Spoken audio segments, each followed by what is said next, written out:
Hamster Creek High School, Deer Park, Texas. 3 months later. There's a scene in the movie One Flew Over the Cuckoo's Nest where Jack Nicholson's character brings a couple of prostitutes to the asylum. One of them makes the comment that the place looks like her high school. It's one of my favorite movies, but that line in particular just stuck with me. Most people who have experienced high school will understand why. It's generally accepted that there's no point to it. None. I have literally spent an hour surfing MeTube after school and learned more than I did in 3 days of classes. Maybe it's one of those perspective things. Maybe I'm just down because this is my first year by myself. My brother went off to college, and while I still have friends, there's just something different when your sibling isn't living at home anymore. The last bully I had was a girl named Jessica Montoya, who ended up becoming my best friend. No, bullies aren't my problem. My problem is that I've achieved the lesser media-exploited status of pointless little brother. Pat Riley's little brother. My name is James, but that's literally what most of my peers know me as. Some of the jerkweed jocks and twits in my brother's social circle even call me PBNJ. Patty's brother got shortened into PB, which devolved into PBNJ. Needless to say, it's hard to be taken seriously by anyone outside of the small group of guys that I sometimes game with. And yes, those guys happen to be versed in computers, comics, science, and science fiction. Jessica slammed the can of soda on the table. "Study time, bitch," I sighed and pointed at the can. "You do know that's going to foam over when I open it, right?" She raised her arms and tied her black hair into a fighter's bun. "Quit your whining. We have work to do." Jess and I met when, in 4th grade, she put her finger in my jello during lunchtime. Enraged, I punched her in the stomach. That gut punch initiated a scuffle that earned both of us a trip to the principal's office. The lecture wasn't long, but Mr. Rivers punctuated his point by slamming his infamous paddle onto a stack of papers. Wham! The sound made us both jump, and he warned us that the next time he wouldn't slam the paddle into the papers. We walked out of that office with a survivor's bond, and it was the foundation of a lifelong friendship. "You're in a good mood," I told her. "I just found out that I get to take on that bitch Candace Walker in 2 months." "The one who hacked your spacebook?" "Allegedly." Jess's brown eyes were intense. "Allegedly's ass. I know it was her. This is personal." After I punched her in the gut for assaulting my jello, Jessica decided that no man would ever lay a hand on her again and live to tell the tale. She got into martial arts and actually had a knack for it. I had seen her take some hits to the face that made me cringe, but even bruised up and bleeding, she was beautiful. Plus, acting interested in her MMA career gave me the perfect excuse to watch sweaty girls in spandex wallow around in a ring. God bless spandex. And no, it's not like that with me and Jessica. We pecked each other on the lips once in 5th grade, but it was awkward, and neither one of us ever brought it up again. She's shamelessly into jocks now. That's the effect that I have on girls. "I heard Benny Smith got that bug that's going around," she said. "Are you serious? That's the 4th football player, isn't it?" "6th. They don't know what's going around." This is starting to get creepy. I'm feeling like I need to start wearing a mask to class or something. "Only if you want to get made fun of." That's better than taking a chance on getting laid out by some roaming disease. I was trying to carefully open the grape soda so that it didn't spray everywhere. They need to boil the practice equipment in hot water. It's the only thing that I can think of that they all share. I'd bet money that stuff hasn't been sanitized since the 90s. Most everyone had left for the day, and we often used one of the conference rooms for studying. The faculty didn't seem to mind, as long as we didn't leave the metal folding chairs scattered and cleared debris from the tables when we were done. The fluorescent light hummed softly overhead, but otherwise, it was a nice, quiet place to work. You don't sanitize football equipment, weirdo. Well, maybe the cups. Whatever it is, it's knocking them flat on their asses. They're too weak to even get out of bed from what I hear. It's like they're completely drained. Probably flu. 10 minutes in the equipment room and 2 cans of disinfectant. Problem solved. Give me a sec. Jessica closed her eyes and breathed deeply. It was what she did before every fight and every study session. I put the can of soda up to my mouth quickly to catch the fizz. "How did things go with picking up all those elderly people for church?" she asked. "Not so bad. Got offered about $5 in tips." She laughed. "5 whole bucks? Better put that away for college. Cheap-ass geezers." "You don't take tips when you drive for the church, Jess," I reminded her. I'm just glad that crappy van didn't break down on me again. The last thing I needed was to get stuck on the side of the road with a van full of worried old people. She held up a finger. Wait, doesn't your pastor drive a Lexus? I sighed. Don't start with that. I'm just saying that if he can buy that, then why can't he spring for a new van for the church, or even get that junk heap repaired? The thing is old as God, so it couldn't be all that expensive to at least make drivable. I bet he'd spring to fix it if that cross-eyed daughter of his was driving it. Jess had grown up Catholic, but for some reason, she had a real problem with church people across the board, especially the ones who drove nice cars and wore expensive clothes. As much as I didn't agree with her hostility, sometimes she made decent arguments. I tried not to think too much about the inconsistencies that existed in the church, mostly because I'm sure that I had my own. Like Uncle Jay always says, do your own time and let God take care of the jackasses. Jess cracked her knuckles. Okay, nerd paste, time to focus on homework. We parted ways after an hour. Ordinarily, she would take me to my house, but she had an evening shift at Burgerpocalypse, and I had to do some cleaning at the church. It was only a few miles away, so walking there wasn't a big deal if the weather was decent. There weren't many cars left in the school parking lot, but I saw a girl going to her car and noticed that the front passenger side tire was almost flat. There was no way she could have seen it, and while I firmly believe that people who drive Mini Coopers deserve what they get, I called out to her. 2. A black guy has to be especially careful about approaching people alone in a parking lot, especially a white girl. It's a simple fact of life, despite what anyone might argue about how far we've come since the struggles of the civil rights era. Another one of Uncle Jay's maxims is, it's just how the world works.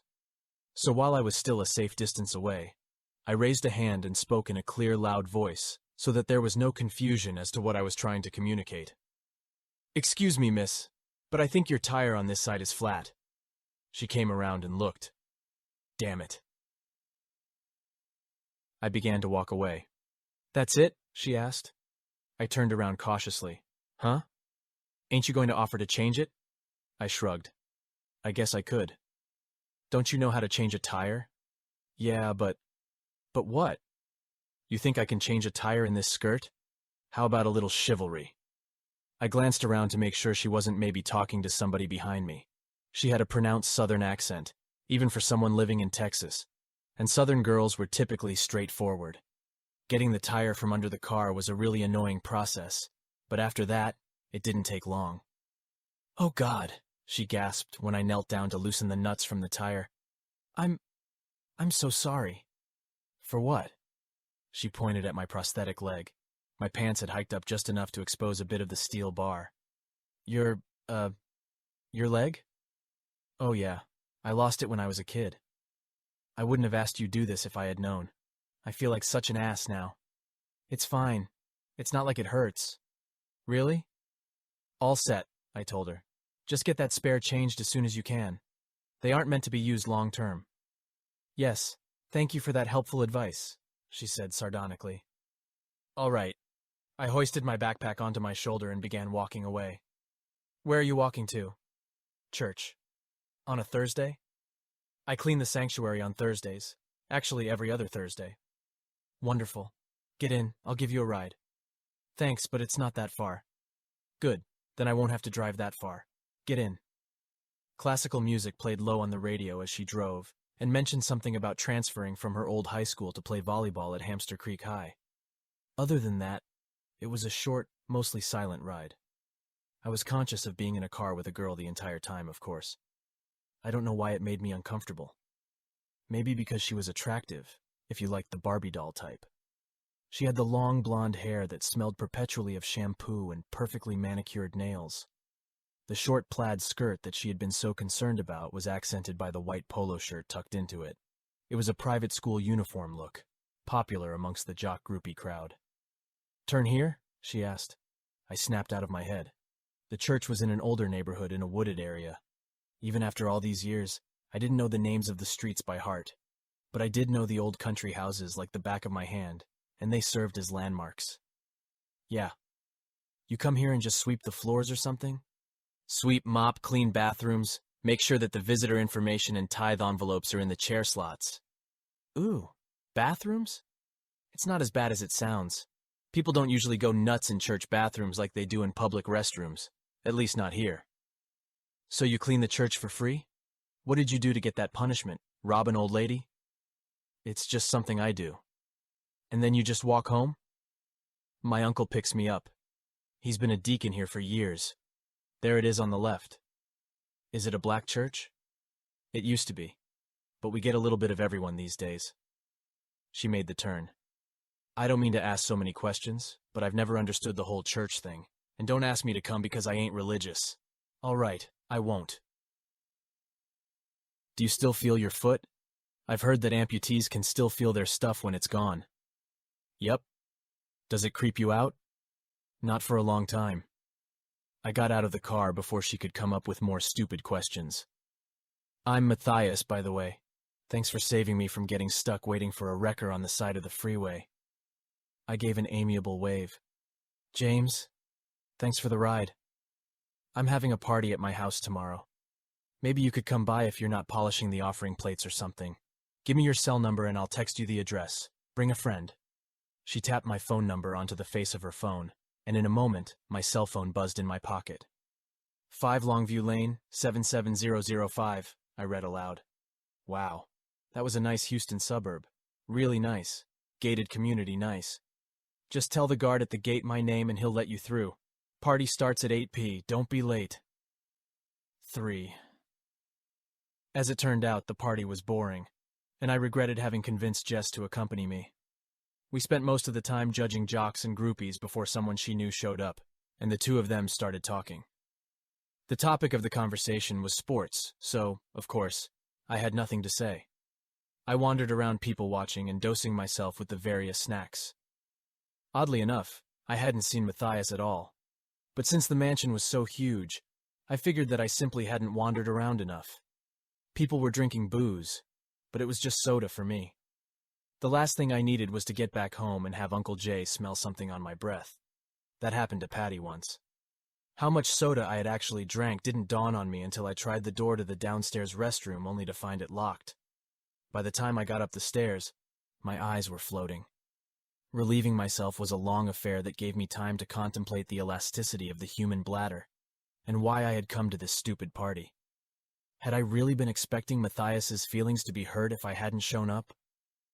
I flushed the toilet and heard what sounded like a distant shriek. Thinking that it was probably an issue with the water pipes, I flushed the toilet again and listened for the sound. Nothing. I shrugged and was about to turn the sink faucet on to wash my hands when the sound came again. It definitely wasn't a pipe. I washed my hands, wiped them on my shirt, and then crept out of the bathroom. There was a closed door with a suspicious bluish light glowing at the edges. When I twisted the knob and cracked it open, I actually felt my pupils dilate. One girl in lingerie was standing over 4 unconscious guys lying on the floor. I shut the door, squeezed my eyes closed, opened them, then cracked the door again. Nope, it was real, and it was glorious. The girl had her back to me, but a second one was kneeling over one of the guys with her hands on his head. I felt a ping of alarm as he began to convulse. "Stop!" I shouted, busting in. The standing girl turned around first. She had the short, muscular build of a gymnast, and I definitely recognized her face from somewhere. A momentary expression of surprise crossed her girlish features before a smile flashed her perfect teeth. Only a born cheerleader could pull a soulless grin like that out of her butt at the drop of a hat. "Looks like we got one more who wants to join the party, Maddie." There was a crumpling thud as the other girl dropped the unconscious jock. His eyes were rolled up to the whites, but he was smiling. Matthias turned and faced me with her own smile. Okay, ordinarily if I had seen a picture of 2 women in skimpy clothes, my mind would have been plunged into a really deep gutter. But something about this was wrong, and I instantly felt that I wasn't supposed to be here. Some primal instinct kicked in, and I took a step backward into something sharp. A butcher's knife. Ah, said another girl behind me, and although I didn't see her face, I did recognize the voice. Leaving a party early is very rude. Tran? It was my boss's daughter. I waited tables at her mother's Vietnamese restaurant part-time. We hardly ever talked to each other, but she had been the one to teach me how to pronounce the names of the dishes on the menu. Now she looked as surprised as me. James! Put your hands up. What's going on here? I asked. Hands up! Oh, James, you came, Matthias said. I actually didn't think you would with how introverted you seemed. Oh, and I'd do what Tran says. She's really good with a butcher knife. I put my hands up. The gymnast approached me with a roll of duct tape and wrapped my wrists several times. Then she tore a final piece off and pressed it over my mouth. Matthias sighed. I'm actually pretty full now. I wasn't going to eat any more guys tonight, but it simply won't do to have you telling everyone about this little misunderstanding. From? I asked. No, she said. We're not going to kill you, dumbass. I'll just fix it so that you don't remember any of this. And I promise it won't hurt. Much. She gestured to the unconscious group of sleeping, smiling jocks. Just look at all of those satisfied customers. Then she raised her hands out in a welcoming gesture, that felt anything but welcoming, and stalked slowly toward me. Her friends grabbed my arms and slammed me onto my back when I started kicking. Gymnast sat on my legs while Tran sat on my chest. Eat him, Maddie! Shouted Gymnast. As Matthias's warm hands pressed onto the sides of my face, I felt something like that sharp tongue on battery tingle for the briefest instant. Suddenly her eyes widened, and she fell backward, writhing and jerking. The other two girls and I exchanged puzzled looks. Maddie? Tran hazarded. Are you okay? Gymnast got off of my legs and hurried to her friend's side. Maddie, what's wrong with you? She shook her shoulders, but Matthias only continued writhing on the floor and giggling giddily. Gymnast finally stood up and pointed an accusatory finger at me. You asshole! What did you do to her? From, I replied. Why is he still awake? Tran asked. More, Matthias finally gasped. Gymnast tried to help her stand up, but Matthias's knees wobbled so badly she could only shuffle in my direction. I shook my head and tried to wiggle away. Tran smacked me across the face, rolled me onto my stomach, and sat on my back. Stop squirming! Matthias's hand grasped my face again, only this time there was a desperate firmness in the grip. So sweet. Oh my God. Was her accent changing? Something Slavic or... He's still awake, I heard Gymnast declare. Why won't he go out? An idea occurred to me and I let my body go limp. I rolled my eyes up and tried to imitate the convulsions that I had seen the other jock display. There he goes, Tran said. Finally! Wow, that was a live one. Someone smacked my butt hard with a riding crop and I flinched. He's faking, Matthias shouted. Tie him to a chair, drag these other losers downstairs, and tell everyone left down there that the party's over. Send them all home. What do you want to do with this guy? Asked Gymnast. Matthias stood in front of me, put her hands on her hips and a foot on the edge of the chair directly in front of my crotch. We're going to have a little chat. 4. As Matthias's two friends worked on removing the groggy boys from the room, Ilinka appeared on the bed, slowly caressing her gorged belly. Love, true love, by all gods, I've never tasted anything so wonderful. What are you talking about? Matthias thought at her. That boy's in love with you. Matthias looked at the scared kid tied up in the chair and scoffed. Of course he is. Look at what I'm wearing. No, silly child. Not the superficial lust that we are accustomed to feeding on. This one's love is true. His heart somehow sees beyond your vapid, annoying, petty, arrogant, self-serving, egotistical, spoiled nature and cares for you. But we just met yesterday. He doesn't even know me. If I were mistaken, then he would have fainted at your feet as all those other fools have. Yet you see that he is still in possession of his faculties. Big deal. So he didn't faint. If you comprehended the rarity of true love, then you would not be so dismissive. For a symbiont, it is a bottomless font of strength and nourishment. Most of us go our entire existence without knowing the taste of anything higher than filthy lust. A symbiont who finds love can rise above her natural station. She can rise to... Queen. Queen? Asked Matthias, suddenly interested. Queen of what? The more we feed from this one, the greater our power will become. The greater our power, the more assurance we have of getting ahead of my sisters for the position of Queen of Texas. Do you not want more power? Matthias shrugged. Aren't we pretty strong now? She was thinking of how much Ilinka's presence in her body had improved her overall physiology, especially her performance on the volleyball court. It had gotten to the point that she had to intentionally hold back to keep people from suspecting that she was doping. You know nothing of power. This boy will open avenues that neither of us have dreamt of. But I don't date black guys. What?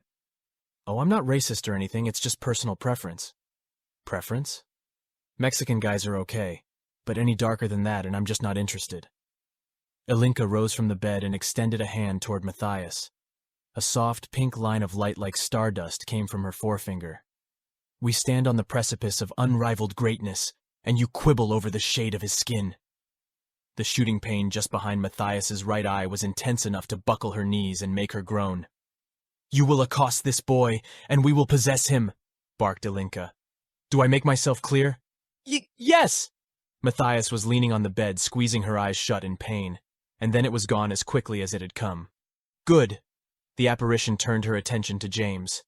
Now, heed my instruction and he will shortly be in the palm of our hand. A man doesn't appreciate a woman's grace until he first tastes her power. 5. I watched as Matthias's two friends escorted the groggy jocks out of the room. She walked away and stood staring at the empty bed. She just stood there for a long time before suddenly falling to her knees and holding the side of her face. After a moment, she swallowed, stood back up and composed herself. Murmur, I asked. She rolled her eyes. I'll take the tape off if you won't scream. Promise? I nodded and she took the tape off. Look, I don't know what's happening here, but I don't want any part of it. Just let me go. In time. First we talk. Everyone is clearing out, said Gymnast. You're going to need a seriously motivated maid service, though. Hey, wait, I shouted. Jess is my ride home. The Mexican girl? Asked Tran. I told her that you were upstairs getting your cherry popped. She looked kinda hurt. Are you two a thing? Why won't you let me leave? Yeah, I didn't think so, scoffed Gymnast. You strike me as a permanent friend zone kind of guy. How much did you see? Asked Matthias, who then leaned forward. I'll know if you lie. I was looking for the bathroom. Someone told me that there was one upstairs and I didn't know which door it was, so I was just checking them all. Really? Asked Tran. Because when I snuck up on you, it looked like you were really enjoying the show. Do you like this outfit? Matthias asked. I picked it up just for tonight. Okay, fine. I was curious when I saw the outfits and Matthias put her foot in that place on the chair again. And? I swallowed. He saw everything, Maddie, said Gymnast. He'll be able to connect you to the... Matthias held up a hand to silence her. He definitely saw more than he should have. Question is, what are we to do? You're not like the others. They went out like lights after I touched them for a few seconds. They won't remember anything, but you... She put a hand under my chin and that weird electric feeling came again. Her eyes closed halfway and she began breathing deeply. You're different. We have to kill him, said Gymnast. Ha ha, this is a joke, right? I asked. I've always wanted to dismember a human corpse, Tran said. I've heard it's like butchering pork. I'm going to tell him, said Matthias. Wait, tell him what? Asked Gymnast. Everything. Maddie, no! We can't trust this pleb! I was shaking my head. Please, I don't want to know anything. Just let me go and I'll happily pretend that I never saw any orgy or Satan worship or whatever's going on. It wasn't any of those things, you pothole, said Matthias. There's something inside me. I don't eat food anymore. I eat minds, emotions. If I don't, I die. Oh, right, I agreed, nodding. Emotions. Maddie, don't, Gymnast pleaded. We don't even know this moron. Shut up, Chrissy, Matthias snapped. I have to tell him. I have to tell him everything. He'll help if he knows. I know he will. Hey, wait, I exclaimed, finally realizing where I recognized Gymnast's face from. You're Krista, from Yoga Bomb. Looks like you caught a fan, Chrissy, said Tran. Please, just look at him. He's never done 2 minutes of yoga in his life. He just likes to look at my videos. And you know what that makes him. A perv. A perv. I'm not a perv. All of you just shut up, shouted Matthias. I know this sounds crazy, James, and if I were in your position, I probably wouldn't believe it either. But what you saw just now, that's how I live. Tran was shaking her head. He doesn't believe you, Maddie. Matthias nodded. You two, go get one of the guys and bring him up here. One of the ones that I already ate. And when the two girls had gone, she said, I have to show you this, James. I'm sorry. I don't know any other way to get you to believe me. I believe you right now, I assured her. I don't need you to show me anything. What am I going to do? Tell everyone that I saw you up here in a hooker uniform making people faint? Think about it. Who'd believe me? She looked at something over her shoulder. then back at me. You can't see her either, can you? The woman standing behind me right now? Oh God, please help me, I murmured. I'm not crazy. She's there. I'll tell you more later. Gymnast Krista and Tran came back carrying a barely conscious guy into the room and laid him on the floor. He was murmuring like he was having a bad dream. I didn't know what they had injected him with, but it must have been some heavy-duty stuff given his size. We better hurry. Almost everyone is gone, said Krista. Matthias nodded and grabbed the guy's wrist. This is what happens if I hold on to a guy for too long. I didn't know who he was, but as I watched, he began to shrivel in his clothes. His skin tightened around his bones like a deflating balloon. His cheeks began to darken, but, strangely, he was smiling like a junkie on a really good trip. Stop! I shouted. Whatever you're doing, just stop! You're killing him! Matthias let the wrist drop. Do you promise not to tell anyone? The guy's breathing was returning to normal, and his pallor began to fade back to a healthy beige. He's not dead? Not yet, but he could be. That's up to you. I want your promise. Yes, fine, I promise. Promise? Krista bleated. You can't trust this guy to keep a promise. Yes, we can, said Matthias calmly. But it's better to be safe than sorry. Take off his clothes. I panicked. Hey, wait, no! Grinning viciously, Krista and Tran stripped me down to my boxers. Coming to terms with my prosthetic leg had taken years, but the attention that it drew was still annoying. It wasn't all bad, though, because figuring out ways to adjust was like a game sometimes. In 7th grade, I discovered that if I just waited until everyone had left the locker room to change into my gym clothes, nobody gave me grief about being late for phys. They just assumed that having a missing leg meant that I did everything slower than everyone else. Now, lying on the floor with these girls looking at me, I wanted to disappear. Krista wrinkled her nose. His leg is gone. Like, ew. And just when I didn't think things could possibly get any worse, Matthias said 3 words. Now his boxers. No! Tran dove at me with a sadistic grin. I tried to fight her off, but she caught my thighs under her arms and yanked my boxers down with practiced ease. The 3 of them stood back and watched me appraisingly. Ladies, cell phones, Matthias commanded. They took out their phones and snapped pictures. I squeezed my eyes shut and gritted my teeth. Matthias leaned forward until her mouth was by my ear and spoke softly. Now we own you. If you don't do exactly what I say, then I hurt people just like you saw me hurt that guy just now. You're a Bible thumper, so I don't think you'll be too keen on letting that happen. But if you stop caring about that for some reason, then we'll have no choice but to shotgun these pics all over the internet. A pic of a naked gimp probably wouldn't go viral, but I'm sure a lot of people at school would be interested. I'm sure too, Krista added. Are you sure, trainee? Yeah, I'm sure. Do we have an understanding, James? I nodded. Say it. I understand. Good. Give the man his clothes. 1. I went to school that Monday not knowing what to expect. The girls were waiting for me in the front parking lot, standing next to Matthias's Cooper. The strange thing was that even though I was fully clothed now, the way they were looking at me still made me feel like I felt that night, naked and shamed beyond anything that I had ever felt in my life. It was also the clothes that they wore, all designer, all chic. These were the girls that I typically noticed from afar, but never really paid much attention to. The elite clique. Any other time I might have felt gratified to be in their presence, but now the anger was back. And what if I did attack them? What if I punched each of them in their perfect teeth? They'd upload those pictures to Facebook and Textagram and wherever else. Uncle Jay and Patty would be embarrassed, and I'd probably be arrested for assault.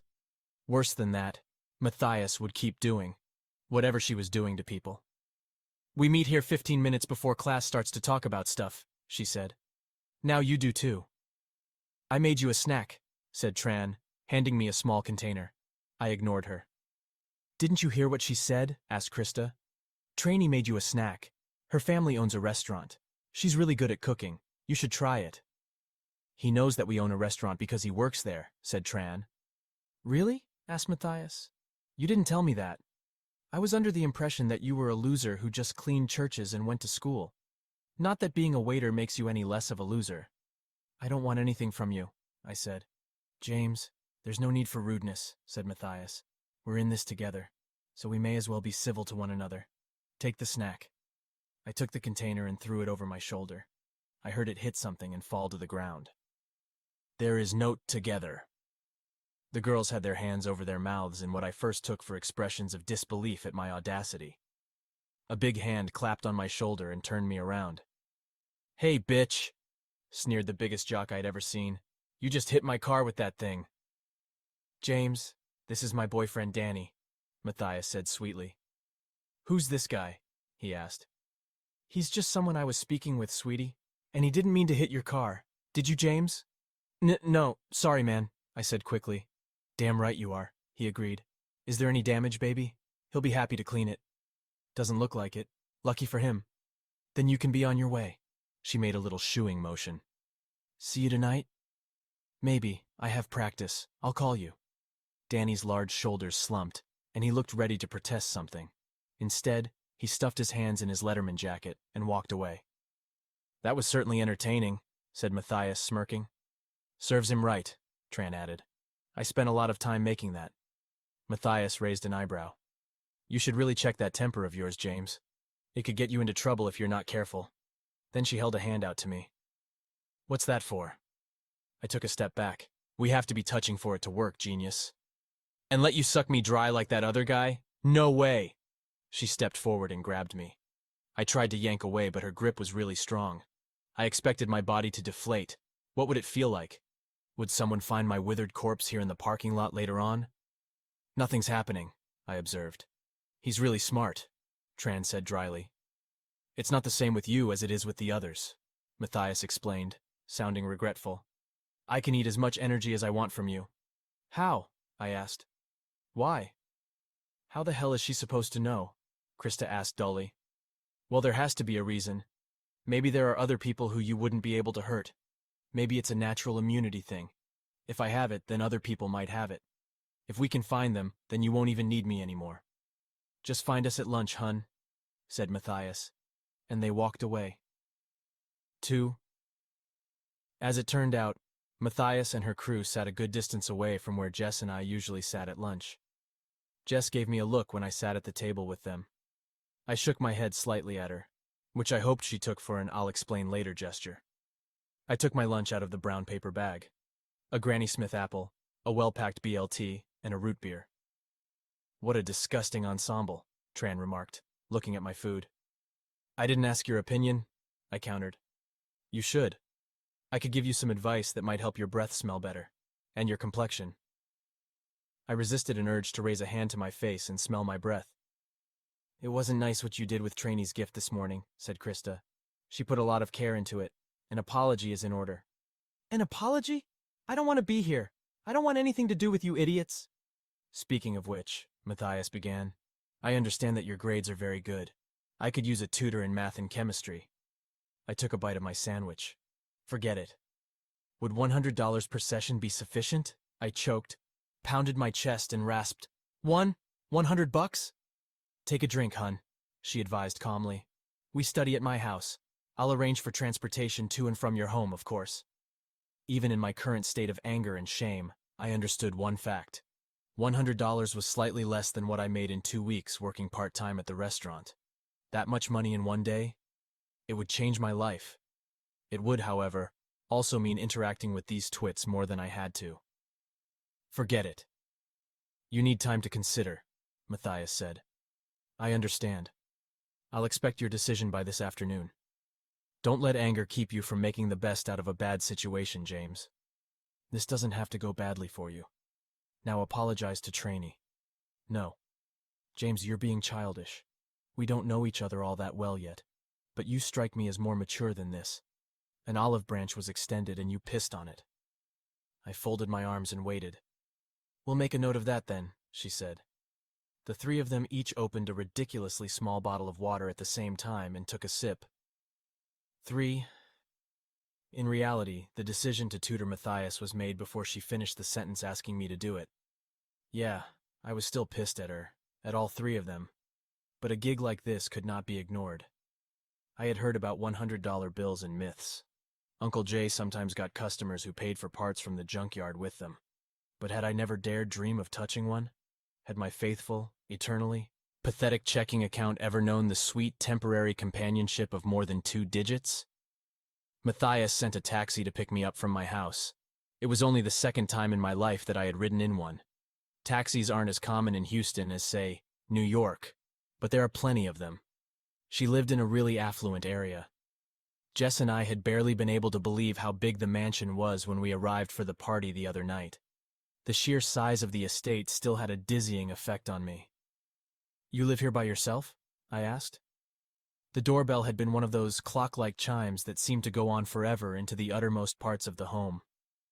Matthias had answered the door wearing a volleyball uniform, and her long blonde hair was tied in a bun on top of her head. "My parents are overseas on business. Besides, I'm 17. It's not like I even need them anymore." "But isn't it creepy?" She shrugged. "If you want to know the truth, I actually don't go anywhere but the kitchen and my room. It's been months since I've even seen the other parts of this place." It was a good spot to start a personal conversation, and I was genuinely curious about her family. But I didn't want anything more to do with Matthias Raptis than absolutely necessary. The best thing was to keep things strictly professional. "Let's get started," I said, thumbing through a chemistry textbook that was on the kitchen counter. "Do you have a better place than this to study in?" She gestured to an adjacent room. "The dining room?" I nodded. "Okay, I'm going to get out of these sweaty gym clothes and order a pizza. There's drinks in the fridge, so help yourself to whatever you want." I didn't want to be nervous. I hated this girl for what she and her friends were doing to me, and that anger helped. But at the same time, I had never tutored anyone privately other than Jess. Also, Matthias seemed less bitchy without her bitch minions around. Maybe there was a chance that I could talk some sense into her about this whole situation. "Find anything you like in the fridge?" she asked. "No, Oh, crap. What's wrong?" "You're in your underwear." "Yeah? So? This is my house. You're not uncomfortable, are you?" "No, It's just a bra and panties, silly. I have skimpier bikinis than this. It's just weird, okay? When you said pajamas, I thought you meant a gown and slippers and one of those cone Ebenezer Scrooge hats." "I'm pretty sure that I never said anything about pajamas. I usually sleep in the nude, if you have to know." "I didn't." "You're starting to sound like a virgin, James. Now come on, let's buckle down."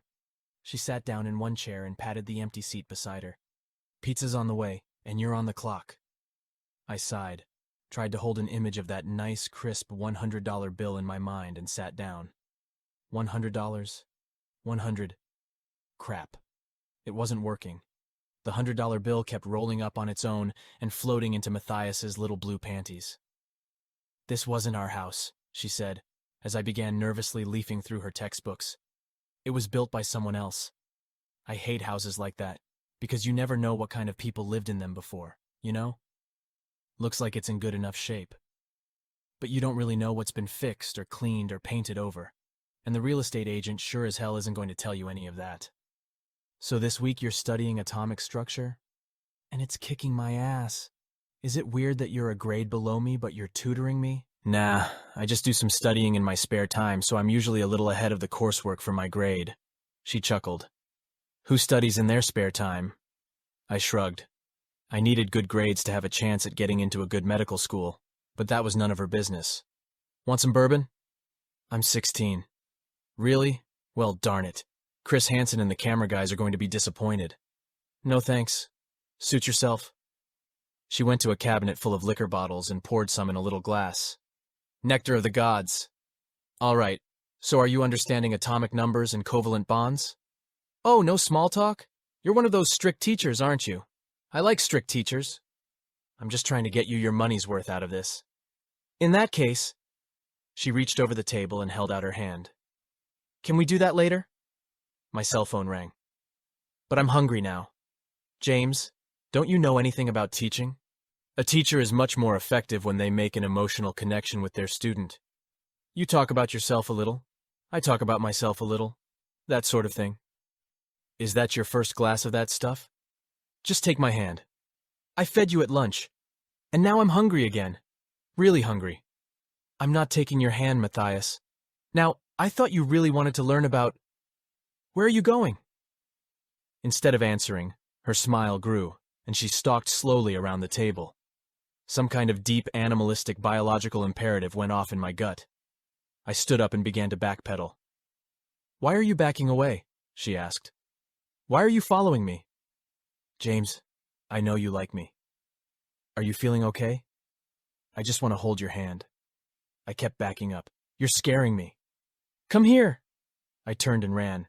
"Sweet baby Jesus." My cell phone rang.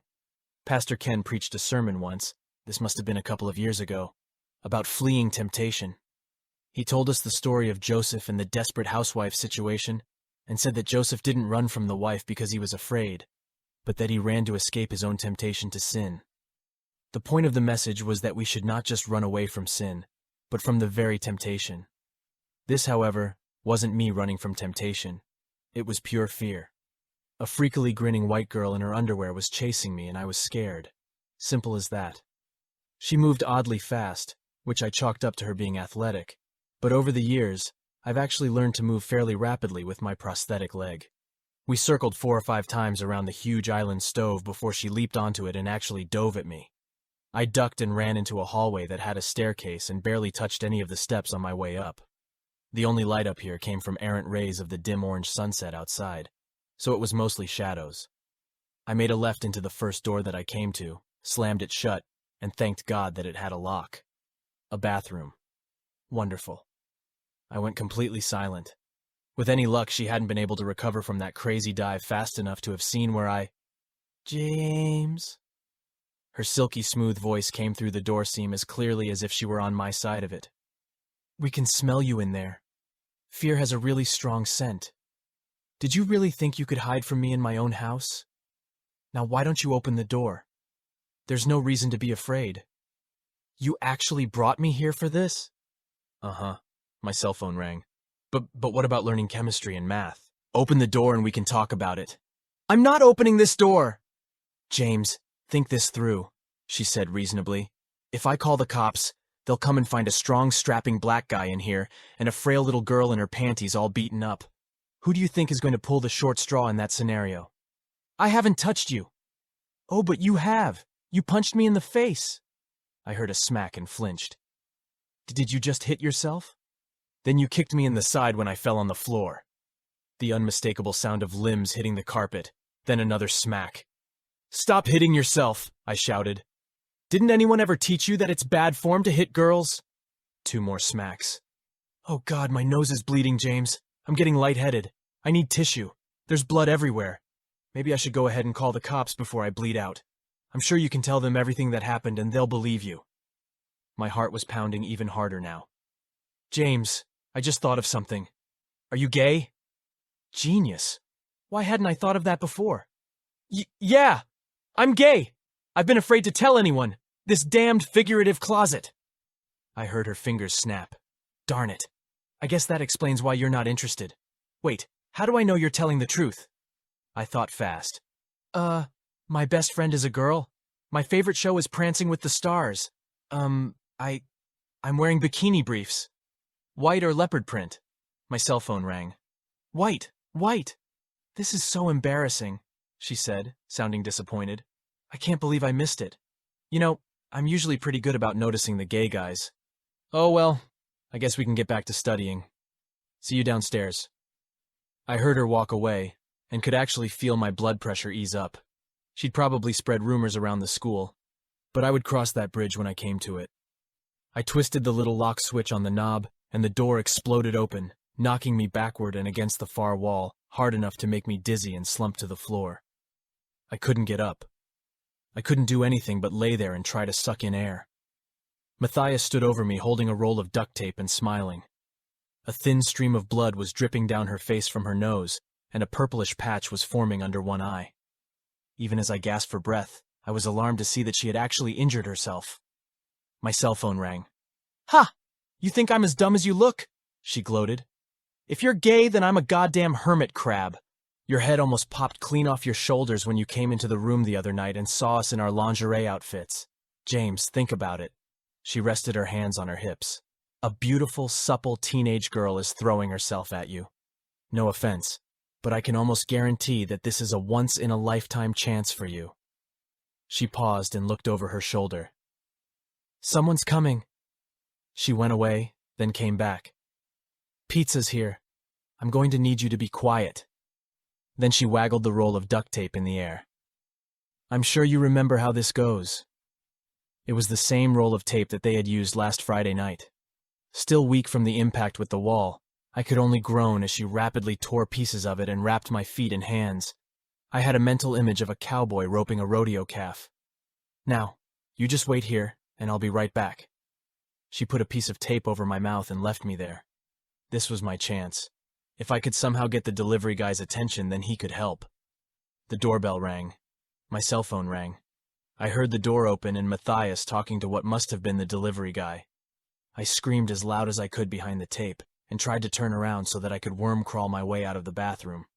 There was the distant clap of the door shutting, the sound of the customized muffler of the delivery guy's car buzzing away, then the thump, thump, thump of Matthias running up the stairs. Why, James, were you trying to get away?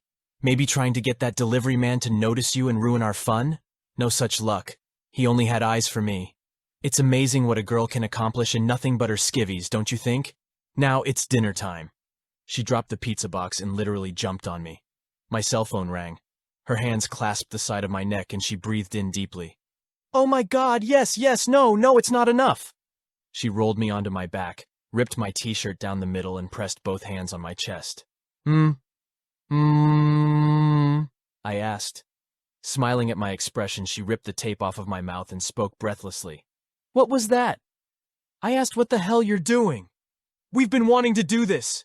We have to hold ourselves back, but that stupid hand-holding crap isn't nearly enough. Who's we? Get off of me. Oh, stop acting like you're not enjoying this. Oh my God. This energy. It's the most wonderful thing I've ever tasted. I'm going to cry. Actual tears brimmed in her eyes. A minute later, she rolled onto her back, huffing loudly. What just happened? I asked, feeling somehow used, but at the same time, not used at all. Literally nothing had happened. My pants were firmly zipped and the belt was firmly fastened. I had heard somewhere that women don't need to actually do anything physical to achieve satisfaction, so maybe this was that. Is this all that you were chasing me around for? She nodded. To sit on me and breathe hard? She nodded. My cell phone rang. Matthias, listen to me. You're sick, okay? You need help. A doctor.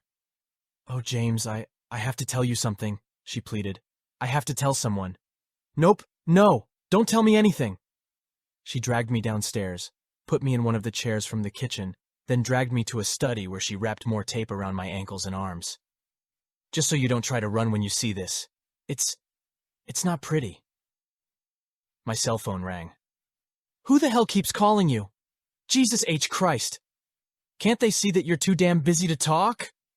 She took the cell phone out of my pocket, spiked it into the floor like a football player making a touchdown, then stomped on it with her heel until the back cover popped off and the battery tumbled out.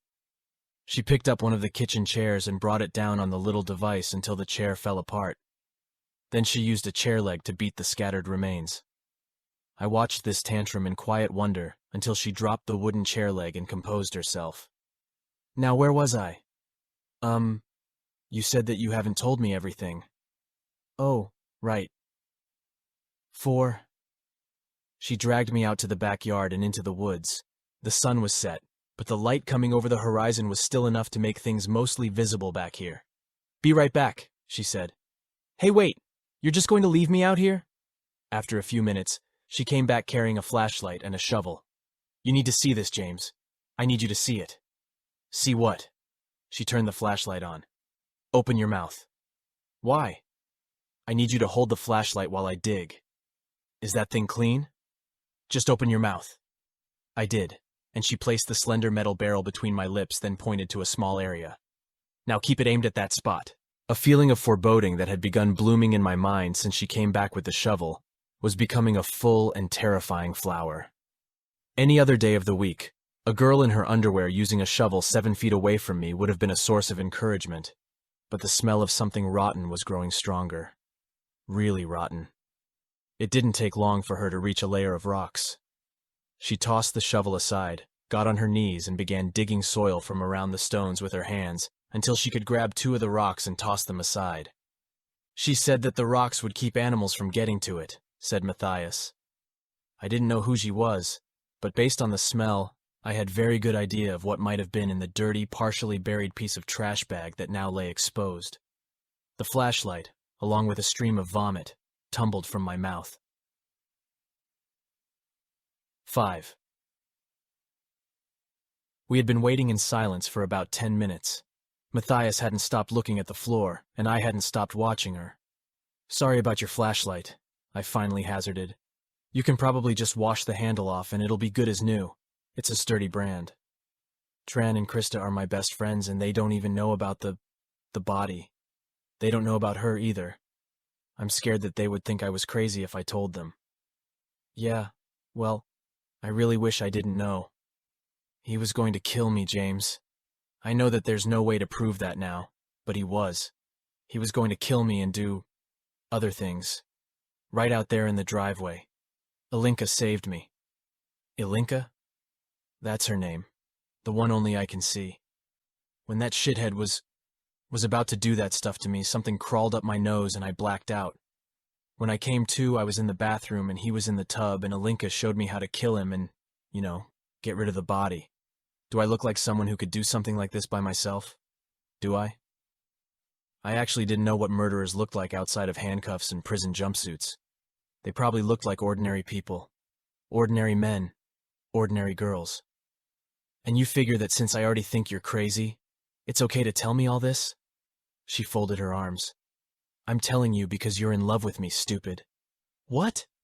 You heard me. And don't try to deny it because Ilinka told me. She said that the only way you don't shrivel up and get the shakes like every other guy that I touch is because you've got the hots for me. I scoffed. You're serious? You tell me, she countered, and grabbed my face with her hands. See? And your energy tastes different than the others. Warmer, sweeter, greener. It's hard to explain. You and your brain-dead friends stripped me and took those pictures to force me to help you. All I did was change your tire and you ruined my life. How could I possibly like someone like that? I needed you. Someone to know. Holding it in was driving me crazy. You are crazy. You have to believe me. He was going to... I don't have to believe anything. In fact, nothing you've done since we've met has convinced me that you're not capable of cold-blooded murder. I know, and I'm sorry. I can't make you believe me. I can't show you what he did to me before we killed him. If I had been thinking clearly, I would have taken pictures, but... She wiped tears from her eyes. It was a crowbar. He just came out of nowhere and beat the hell out of me. My instinct was to tell her to go to the police, to assure her that they had ways of finding evidence. But I had seen enough episodes of Law and Order to know that things looked bad here. Really bad. It wouldn't take much for a lawyer to make it look like she invited the guy here and killed him. I also knew that things looked really suspicious for me, too, since I had been invited here. What if she told the cops that I had been in on it? Worse, this chick was a murderer, and I was all alone with her. What if she decided that letting me walk out of here was too big of a risk? Ilinka wants to talk to you, said Matthias. She pulled another chair from the table, set it across from me, and sat in it. Just don't freak out, okay? 6. I looked around expecting some new harpy to come from behind a door or out of a cabinet. Maybe another one of her psycho girlfriends from school. Instead, Matthias shut her eyes, and her posture abruptly straightened. She took a long, deep breath, slowly crossed one leg over the other, and folded her hands in her lap primly. Although she was still wearing only undergarments, she now looked oddly regal. She might have been a businesswoman posing in a chair for a painting. Then there were her eyes. When they opened, they had turned into an almost luminescent purple. Greetings, my love and lord. My name is Ilinka, eldest princess of the house Oltan. I am a symbiont. Even her voice was different, slightly deeper and more mature and with some kind of accent. I knew that voice and accents could change with multiple personality disorder, but eye color? I made a mental note to look it up if I lived through this. For now, I thought that it was best to play along. Well, that's a nice name? A smile and a small bow of the head came in response. It is Romanian. My true name has no verbal pronunciation as you would comprehend it. Oh, okay, great. And where is Matthias now? Close. On the one hand, I was really curious about this. I had always wanted to meet someone with multiple personalities, and I had questions. On the other hand, this bitch was crazy, and I was tied to a chair. And you found Matthias? I had been watching her for some time, she admitted patiently, evaluating her worthiness along with that of other young women. It was quite fortunate for her that I chose her when I did. She was on the brink of death. The man, the one in the backyard? I have granted her power and longevity far beyond anything she could have hoped for as a regular mortal. She will never wither. She will never know disease or the loss of her mind from old age. Through me, she has power over all men. Ah, I said. Well, I don't mean any offense, but I'm having a hard time believing any of this. Such is to be expected. Magic and wonder have long been absent from the human world, but they are returning. Your people will turn to your gods of technology for succor, but will find none. But there is no reason for you to fear. I will be your solace. Right. I don't know what that means, but from my point of view, you, the two of you, are just holding me against my will for no reason. You speak as if you would be able to comprehend the truth of any reason when you cannot so much as see the truth of your own heart and soul. I shook my head. I don't know what that means either. You love her. I sighed. If I said you were right, would you untie me and let me go home? I have not dwelt in this land long, but I have studied the culture closely. I know that it has little understanding of love, so it is no wonder that you do not understand yourself, but that does not mean that love no longer exists. There is no word for love in the symbiont tongue. It is a concept so sacred and so rare that it can only be expressed through a lifetime of commitment or an instant of sacrifice, for only through these is the essence of devotion most acutely expressed. That is what you offer us. True love. It is the sweetest, most potent form of nourishment that a symbiont can ever hope to encounter. Inexhaustible, perfect in every way. I blinked. My mother often spoke of it to my sisters and me, but for most of my life it was a faraway dream that I never truly hoped to taste. You will make us powerful. Wait, there has to be a mistake. I don't even know Matthias. We only met in the school parking lot a few days ago. And your heart was hers from that moment. This is love's nature. Mother told me that sometimes it grows as an oak, through time and storms, and sometimes it strikes as sudden and as violently as blue lightning in the night. I'm pretty sure I'd know if that were the case. We don't even have anything in common. Common? Yeah, you know, we're so different from each other. She's a psycho-sadistic cow, I'm not. You say those things, yet you admit that you hardly know her. You contradict yourself in your effort to mask the truth. Nonetheless, if love did not exist in you, then you would be severely damaged from my touch. Denying it is foolishness. I let my head hang. I'd hoped that if Matthias had truly switched personalities, then I might have been able to convince it to see reason, but this one actually sounded nuttier than her. You needn't fear me. In fact, she stood and walked around me slowly. I shivered when I felt her breath on my ear. Harming you in any way is the furthest thing from my mind. I nodded gratefully. That's really good news. And what would you have of me? She asked in my other ear. My voice was small. Let me go home? Peculiar. This body arouses you, yet when I offer it freely as a gesture of kindness, you refuse it. Explain. Listen, link sausage? Ilinka. Sorry, this whole situation is really scary. Abject terror and sexual arousal don't really work together. And if I were to untie you, you would not attempt to squirm away once more? Nope. Give me your word. Your pride will not allow you to give your word because you know that you will try to get away. It has been many years since I have had to chase a man, but it is a pastime that I find very enjoyable. A pinch of fear can be a wonderful spice to a feast of lust. But you are young, and I sense that catching you would not be as rewarding as it will be if I wait until you have ripened a bit. She curled an arm around my neck. For now, I will accept you as you are, helpless and ready for feasting. Oh, we will be wonderful together. She rocked me back and forth, laughing loudly. Eventually, the nutcase must have realized that I wasn't sharing in the sentiment, because she came around and stood in front of me again with her hands on her hips. Why do you sulk like a child? Because I'm sick of this. I don't care about you or your stupid mental issues. I don't care who you think you are or what your stupid sex fantasies are. I want to go home. Finally, some passion. Now I know that you at least have a heartbeat. I allowed the other to tell you of me because you have proven yourself to be trustworthy. How have I proven? And I want to learn more of your world. This society. The other's knowledge only goes so far. She is far too occupied with simple trinkets and frivolous pursuits of boys who will never be men. But you are not ensnared by such things. Yes, boy, I will make a fine man of you. Well, as fine as any human man is capable of becoming. You will always be of the lesser gender, so a great deal of patience will be required. I was quiet. Do you not feel honored? Kings would pay fortunes to have a symbiont as a companion. Fine, yes. If you want me to feel honored, then I feel honored. Good. Now, I wish to try some fried chicken. Fried chicken?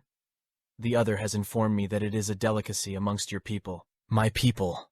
She tapped my nose. Those of black skin. I clenched my jaw. She said that, did she? Is it so wrong to want to get better acquainted with my love and lord?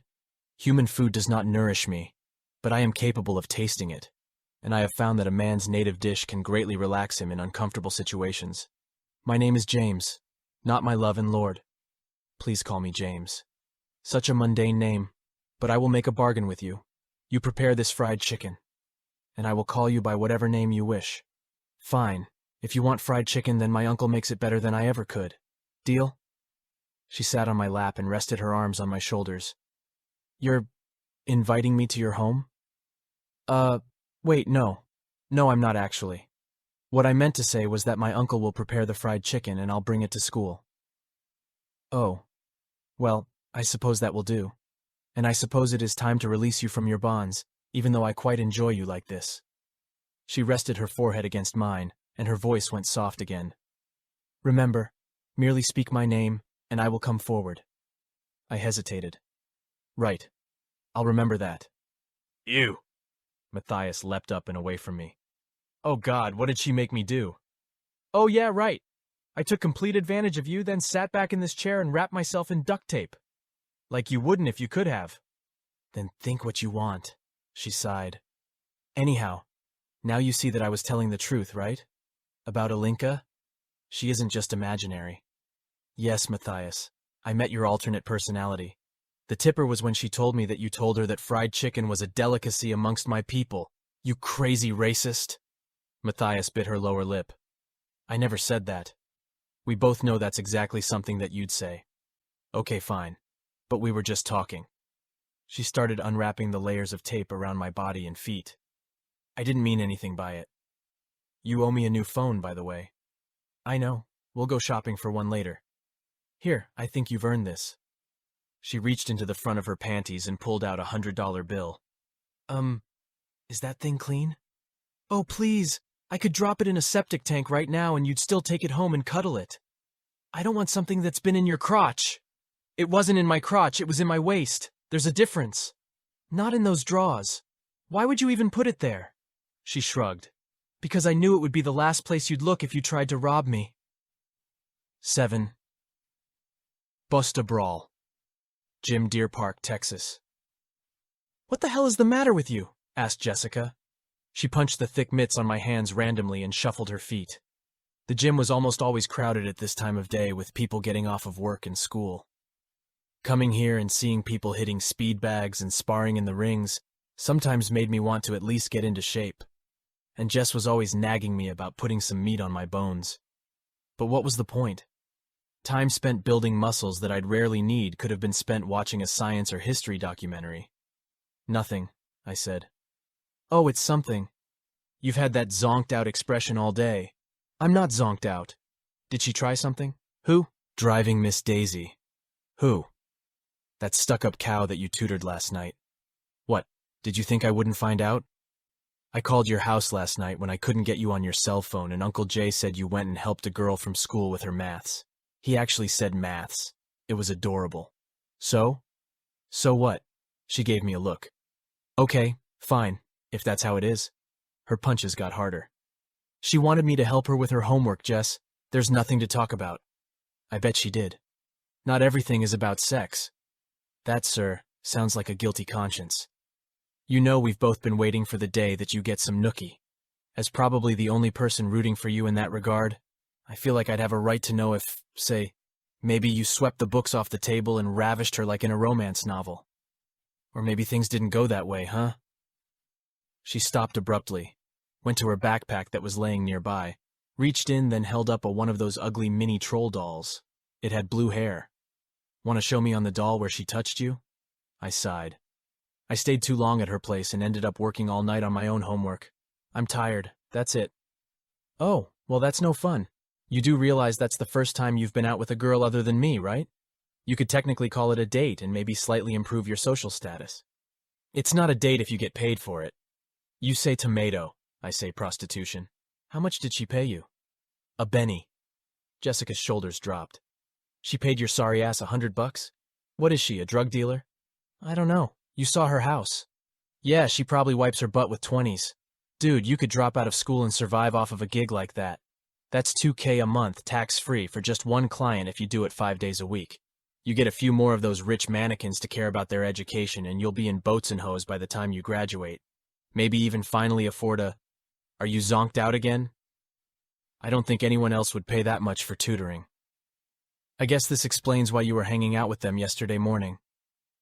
That's not the reason. I can't really explain it. It's something that I have to do, all right? It's not like I want to. Then you have to start giving them the cold shoulder so they'll get the message. I know you're too poon-dazzled to see it, but something is off about her. That kind of girl will say you did something that you didn't do, and I'll have to go to law school to save you from lethal injection. I'll be careful. Don't patronize me, douche. Hold the mitts up. When the taxi dropped me off at home last night, I was too spent to do anything but sleep. But at the same time, I could barely close my eyes just thinking about the whole evening. I couldn't find anything credible on the internet about people with multiple personality disorders having their eyes spontaneously change color. Then I spent the night wondering if maybe Matthias would try to hurt herself, and if I should have left her alone. But she had shown up at school today. We barely said anything to each other except for small talk at lunch. Honestly, I didn't know what to think. On the one hand, I wanted to believe that none of it had been real, like maybe Matthias had drugged me with something and it had all been a hallucination. On the other hand, there was no other hand, and I knew it. Jess was more right than she realized about Matthias. Looks like your hot little student is here, Jess said, and nodded to someone behind me. Happy studying. Matthias was standing just inside the gym's entry and gave a shy little wave. I took the mitts off and stuffed them into Jess's backpack. See ya. She flipped me the bird. And you'd better answer your damn cell phone if I call you, dummy. 8.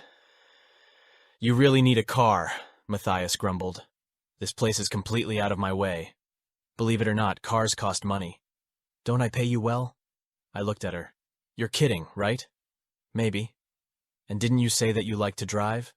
When I said that, I didn't mean that I like driving to ghetto, run-down little gyms. God, that place smelled like crotch and armpits. Haven't they ever heard of ventilation?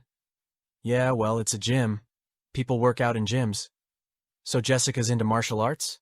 Yup. Is she good? Yup. I tried to watch that stuff on TV, but it just makes me squeamish. I think girls who like to get hit like that have deep mental issues. Like they want to be abused because they don't like themselves or something. No psychologically healthy person wants to be in pain. Unlike psychologically healthy people with multiple personalities and dead bodies in their backyards who take nude pictures of people to blackmail them, right? I have an actual creature living in my skull, James. I'm not some loony with an imaginary friend. I have to be cautious, and that means having a backup plan for people that I can't trust. I scoffed. That's how you justify it? You don't even know me. And you don't know Jessica. Don't act like you're some kind of psychology expert just because of some article you read in a teeny bopper fashion magazine. You're complete garbage, and so are your garbage friends. Jess is worth 10 of you. Matthias paused for a while, then chirped in an abrupt, motherly sort of way. So tell me about your day. What? Tell me about your day. You can just switch gears like that? There wasn't anything left to say, so may as well change the subject, right? It's high school, I said. Why talk about it? She waited, then said, I actually had a good day. Thanks for asking. Asking people about their day when they ask about yours is polite. I don't want to be polite to you, Matthias. My teammates can't believe some of the moves I'm pulling off. Ever since, Alinka's been with me. I'm faster and stronger. And after I ate you last night, I feel like I can run 100 miles. I grimaced. And could you not say that you ate me? It's creepy. Then how should I put it? I absorbed you? I consumed you? I sucked you dry? Just say that I fed you, if you have to say anything. What? Like I'm some kind of zoo animal? I tossed a hand up. Fine. Say whatever you want. Speaking of which, she held out her hand. You're hungry now? Just a snack. A snack? We think of you as fast food. You're really tasty. I wish I could say it so it doesn't sound all disgusting, but I can't. Maybe we should wait until you're not driving. You tend to wooze out when you're absorbing. She sighed and put her hand back on the steering wheel. Ilinka says that the effect won't be as much a shock to our system as I eat, as you feed us more often. Hope not. So I was thinking we could study at your house tonight. No. Why not? Why? Because I don't want the crazy girl who's blackmailing me in my house, that's why. Oh, grow up. Full disclosure. I'm actually trying to avoid my boyfriend, the one you met in the parking lot yesterday. We're going to get him from practice, then take him to pick up his car from the repair shop now. He's really, the touchy-feely type, and normally I am too. But since all of this happened, I'm just so afraid of hurting him like the others. And since I can't tell him what's really happening. The others?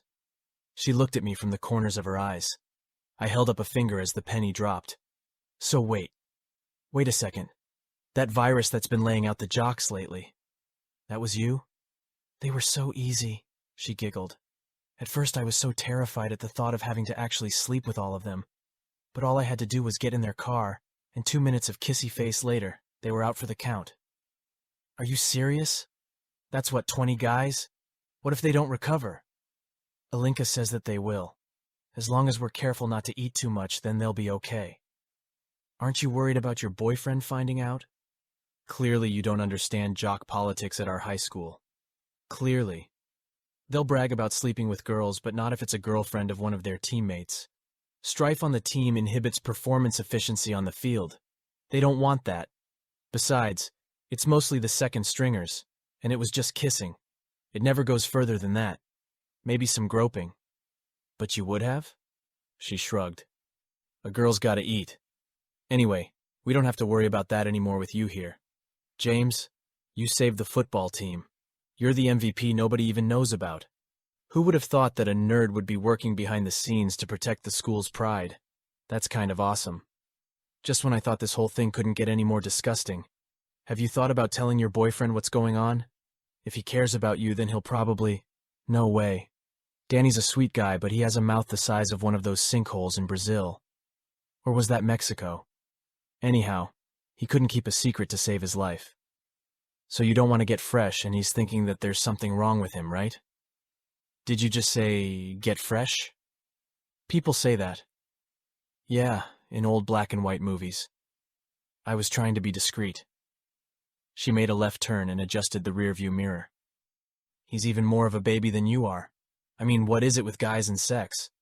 I get that it's fun, but he wants it all the time, like there's nothing else in the world a guy and a girl are supposed to do. I mean, look at us. We talk like two adults.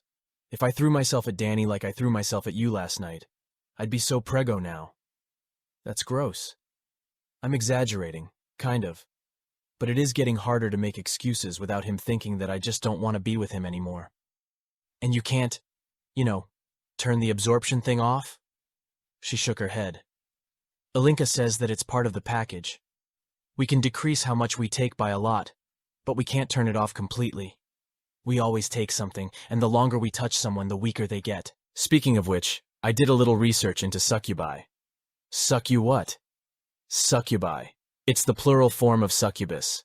Succubuses, she countered. What? More than one succubus is succubuses. No, it's succubi. Her mouth stretched into a little smile. Messing with you is really fun. Oh, right, haha, joking about something that's ruining our lives. Good times. Anyway, I've been reading up on it because this emotion absorption thing sounds like the mythological demons who... Oh, great. You actually think it's a demon, don't you? The thing that crawled into my head is real, James. It's not a demon. You religious people are all the same. If you can't explain it, then it must be from the devil. I'm just saying that this is where I started. If it leads to something different, then I'm open to that. Just don't go all Bible thumper on me and start trying to make me exercise or something. It's exercise. Not exercise like you do at a gym. Great. You're a religious nut and a word Nazi. That's a term that people invented to stop other people from making them feel stupid. I'm trying to educate you so that, hopefully, you won't make that mistake later on and embarrass yourself. You know what? Why do I even care? Yeah. You nag like my Grammy. Will you let me finish my thought? None of the sources describe succubi as worms that crawl in people's noses. They call them demons and monsters. But you're walking and talking and functioning, Matthias.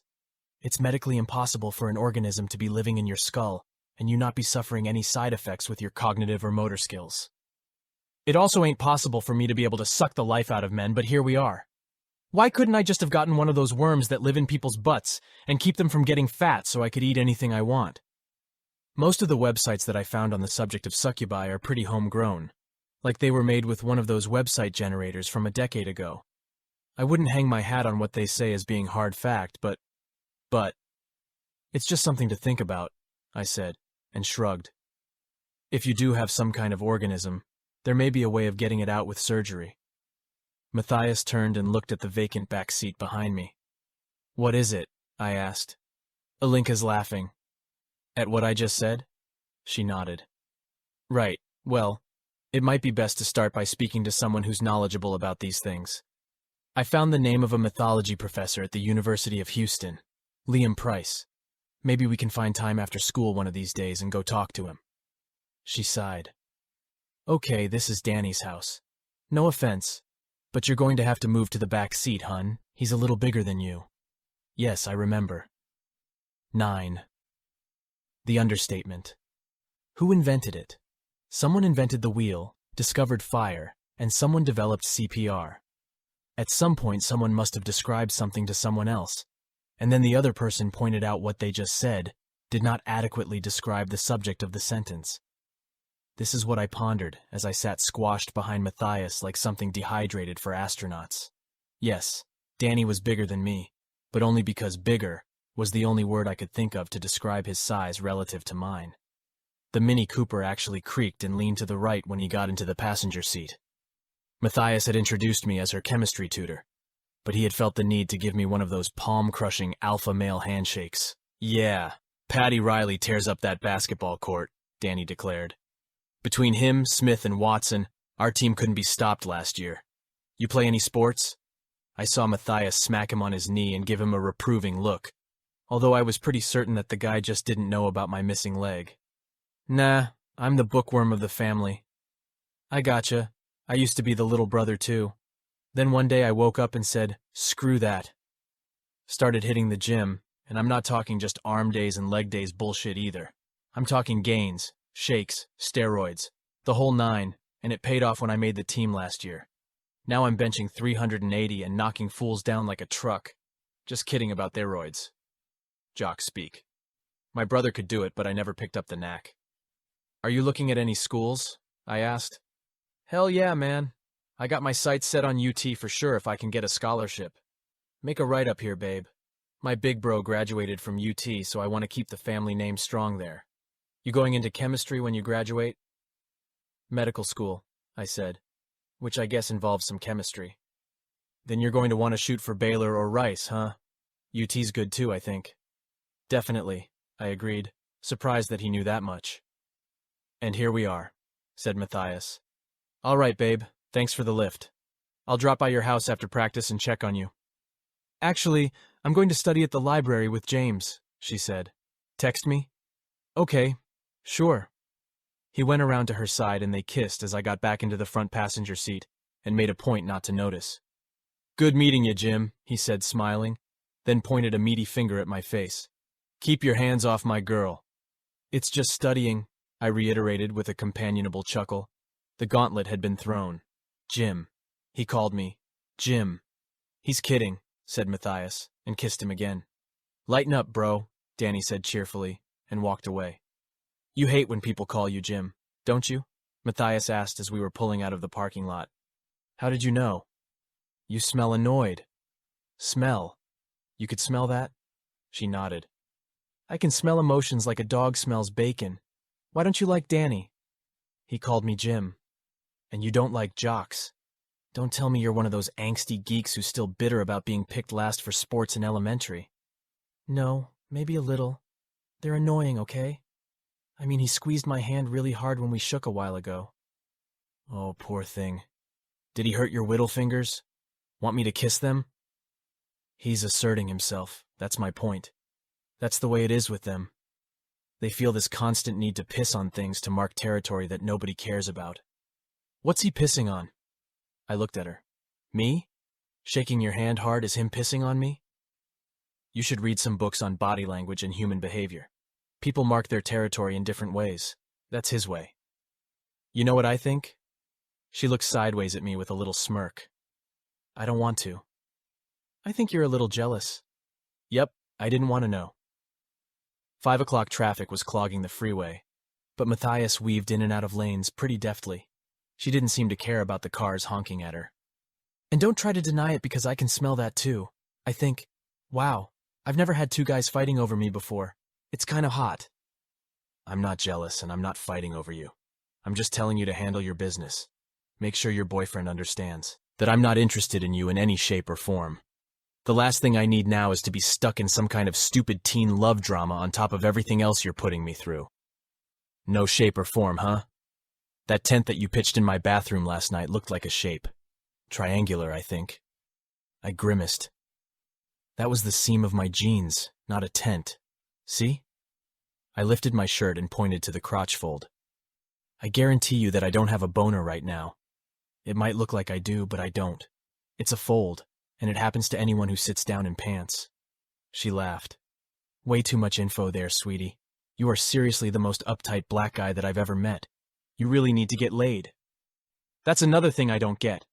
Why do people say that? You're uptight? You need to get laid. You like video games? You need to get laid. Bleeding from your femoral artery? You need to get laid. How does sex somehow solve every problem that humans have? Ask me that after you get laid. Oh, that reminds me. You really need to sit with me and my crew at lunch from now on. Why? Why? Perception is everything. It's better for you to move up the social ladder than for me to move down. It would look bad for us to be sitting at the loser end of the lunchroom. People will think that I want to be a part of your geek culture. B. You're with us now whether you like it or not. You may as well get the popularity boost. I scoffed. C. I don't really care. Excuse me? Nobody invited you to sit with us. And clearly you're not aware that associating with what's-her-name makes you look really pathetic. I don't associate with pathetic people. Her name is Jessica. And Jessica has a boyfriend. So? When a guy spends a lot of time with a girl who he's not going out with, it makes him look pathetic. An unfortunate fact of life. We've been friends since 4th grade. Now I'm supposed to stop talking to her because we don't make out? You're in the friend zone, hun, and it should really bother you more than it does. Nobody gives a crap about what people like you and your artificially flavored friends think. And stop talking like you're trying to do me a favor. Jesus, do you have to be such a baby about everything? Alinka and I need to eat at around lunchtime, so cooperate or we'll find somebody who will. Maybe one of your nerdy gamer friends. Fine. James? What? I made you cuss. You said crap. Crap isn't a cuss word. It is if you're a Bible thumper. You're taking me home now, right? Yes, but that reminds me of something that I wanted to discuss with you. As you know, staying at my house alone can be unsettling. To be honest, there have been nights where I've locked myself in my room when I heard a strange noise. So I was thinking that since we're going to be spending so much time together anyhow, it wouldn't be a terrible idea for me to stay at your house sometime. Are you kidding me? You have a sofa, don't you? You change the sheets and disinfect your bed so I can sleep there, and you can take the sofa. You don't invite yourself to someone's house and tell them to sleep on their own sofa, and we're not friends. I don't want to be anywhere near you, much less in the same house. Tutoring me would be easier at your place. Tutoring that you don't take seriously anyway. All you want to do is talk about drama at school and text and... Eat. Well, if I stay with you, then we'd have more time to study, and you wouldn't have to take a taxi to my place and back all the time. It'll be easier for you to get your homework done too, right? I'm making it work. Trust me. And aren't you worried about what your vapid social circle will think if they find out that you were even contemplating staying at my house? You're right. I hadn't even thought about that. That's definitely something to take into account. Yeah, so let's just chalk that up as a horrible idea and never speak of it again. She smiled. Okay. 10. Uncle Jay, my namesake, had run the junkyard for most of his adult life. When he got out of the military, he took over the family business and paid my mom's, his sister, way through college. When she and my dad passed, he adopted my brother and me, then taught us about the business and cars. The guy is like a walking Swiss Army knife in terms of knowing a little bit about almost everything. Turns out he made a terrific parent, too. When Matthias pulled up to the open fence, Uncle Jay kept it open during business hours. I was surprised when she put the car in park and got out. What are you doing? I want to meet your folks. I held up a hand. What part of we're not friends? Didn't you understand? James, just because we disagree about some things doesn't mean that we can't be civil, she replied, walking past me and toward the house. We're going to be spending a lot of time together, so we should make the best of it. To tell the truth, I was hesitant for Matthias to see my house because it wasn't anything close to her mansion in terms of size and grandeur. I'm not ashamed of where I live, but I knew that she and her friends already thought that they knew me, and I didn't want them to have any more reason to look down their noses. It was an old house, built sometime in the 1940s. Uncle Jay, my mom, and my 2 aunts had grown up here, and the junkyard surrounding it was more than a collection of spare parts. It was a testament to the times that it had seen. Every creak in the floor and squeak of the staircase were a monument to family and perseverance, and it smelled like old people. I hadn't really thought about it as a bad thing until I opened the front door with Matthias behind me. Uncle Jay, I called out, you're not walking around in your drawers, are you? I brought someone home. Matthias came in and looked around like people do in a new place. He must be upstairs. Do you, want some water or something?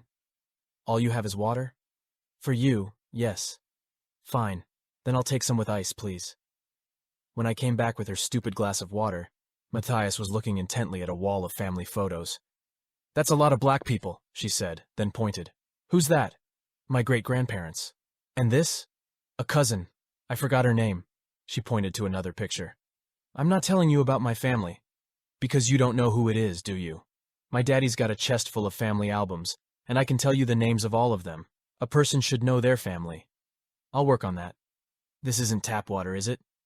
I don't drink tap water. Now I wish it was. She took a sip. Decent. Needs a spritz of lemon. I thought I heard the voice of a beautiful young lady, Uncle Jay declared as he came down the stairs. Uncle Jay, mechanic, marine, businessman, mother and father all rolled into one tall, lanky package. His hair was mostly gray now, but he hadn't slowed down at all. I grimaced as he took Matthias's hand and shook it with gentlemanly finesse. Matthias, Uncle Jay, Matthias, I grumbled. Just call me Jay, Miss Matthias. Only if you'll call me Maddie, she replied sweetly. What you doing, boy? I know I taught you how to treat guests. Please come to the living room and have a seat, baby girl. Why, I don't mind if I do. I was beginning to believe that James would never offer me a chance to avail my weary legs of your wonderful furniture. Her normal southern accent had mutated into an even more disgusting melodic Dixie cadence. It's so nice to know that he was at least raised better. He sure was. It breaks my poor old heart that these nappy-headed boys don't remember nothing of what I taught them. Nothing. The sofa creaked a little when she sat on it and crossed her legs comfortably. Well, at the very least, you have a beautiful home. I just love the way you've arranged this wall of family photos. Oh, that was my late wife who did that. She always had an eye for decoration. The best I can do is try to keep it the way she left it. Boy, don't just stand there. Fill up my water jug and start cutting up that chicken in the sink. Matthias put a hand to her chest. Why, Mr. J, I hope you'll pardon me. I didn't realize you were in the middle of something. I dearly hope I'm not intruding. Not at all, baby girl. Not at all. I was going to fry us up some chicken for supper, and there's plenty, so I hope you'll join us. You're having fried chicken? Matthias looked sideways at me. It was the first time in my life that I was ashamed of being black. Oh, As long as you're sure that it isn't an intrusion. I would be delighted. Why, just the other day, James and I were discussing how much we enjoyed fried chicken. The fun of Matthias's visit didn't end there. She and Uncle Jay discussed football, women's volleyball, he was a huge fan of both, and they even played checkers as I cleared the table after dinner. At least my older brother wasn't here to witness this. He'd never let me live it down. It was eerie how well they were getting along, and it made me doubt my own social aptitude, which I had thought was pretty well honed. My daddy and I used to play checkers all the time, she said. They were sitting under the low light over the kitchen table as I cleaned the dishes. Sometimes he'd even endure Mama's protestations to let me stay up past my bedtime.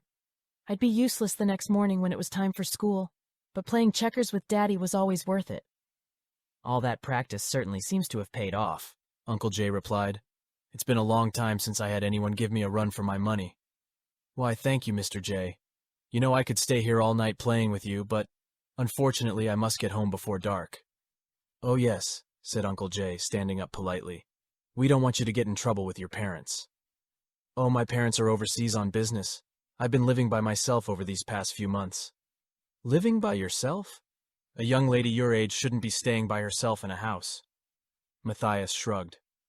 I do feel somewhat uneasy, especially at night, but I make sure to check all the doors before I go to bed. There's a lock on my bedroom door too, but sometimes it's difficult to get to sleep, what with the noises that come from outside and the house settling. Are you freaking kidding me with this? I moaned. Shut your nappy face, boy. Uncle Jay's eyes were already large and watery. He had a weak spot for pretty women, but children in peril were his absolute kryptonite.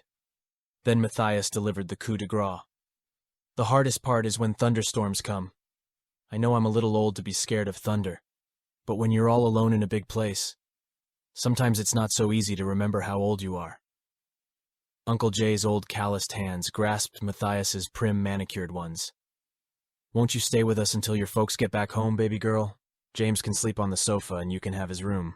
The sofa? Uncle Jay, she can't stay here. Be quiet and go make that pigsty presentable. Change the sheets and make sure she knows where the clean towels are. Matthias lowered her eyes to the floor. Oh, Mr. J, I can't impose on y'all like this. I just couldn't. Now I ain't going to hear none of that. What kind of people would we be if we didn't open our place to a lady in need? Now you make yourself right at home and help yourself to anything in the kitchen.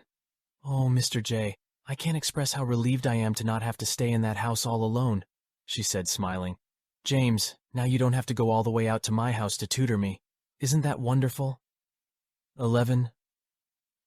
The morning meeting in Matthias's car was more of a laugh session. Matthias was laughing so much she could barely tell the story of how she had weaseled her way into my house. Oh my God, I wish I could have gotten a picture of James's face, she exclaimed. I completely wrapped that old man around my finger right in front of him, and there wasn't anything he could do about it. Why, James? Don't you know there's a reason that the term Southern charm was invented? Krista chimed in a mock Dixie accent. Dirty old men don't stand a chance against it. Don't call him dirty, you stumpy skank, I said. What did you call me? And you? Now I was looking at Matthias. I don't care what you say about me, but making fun of someone who is genuinely trying to help you is low. These two are too stupid to do anything but laugh, but I was starting to think that you had an actual brain in your skull. A reflective silence.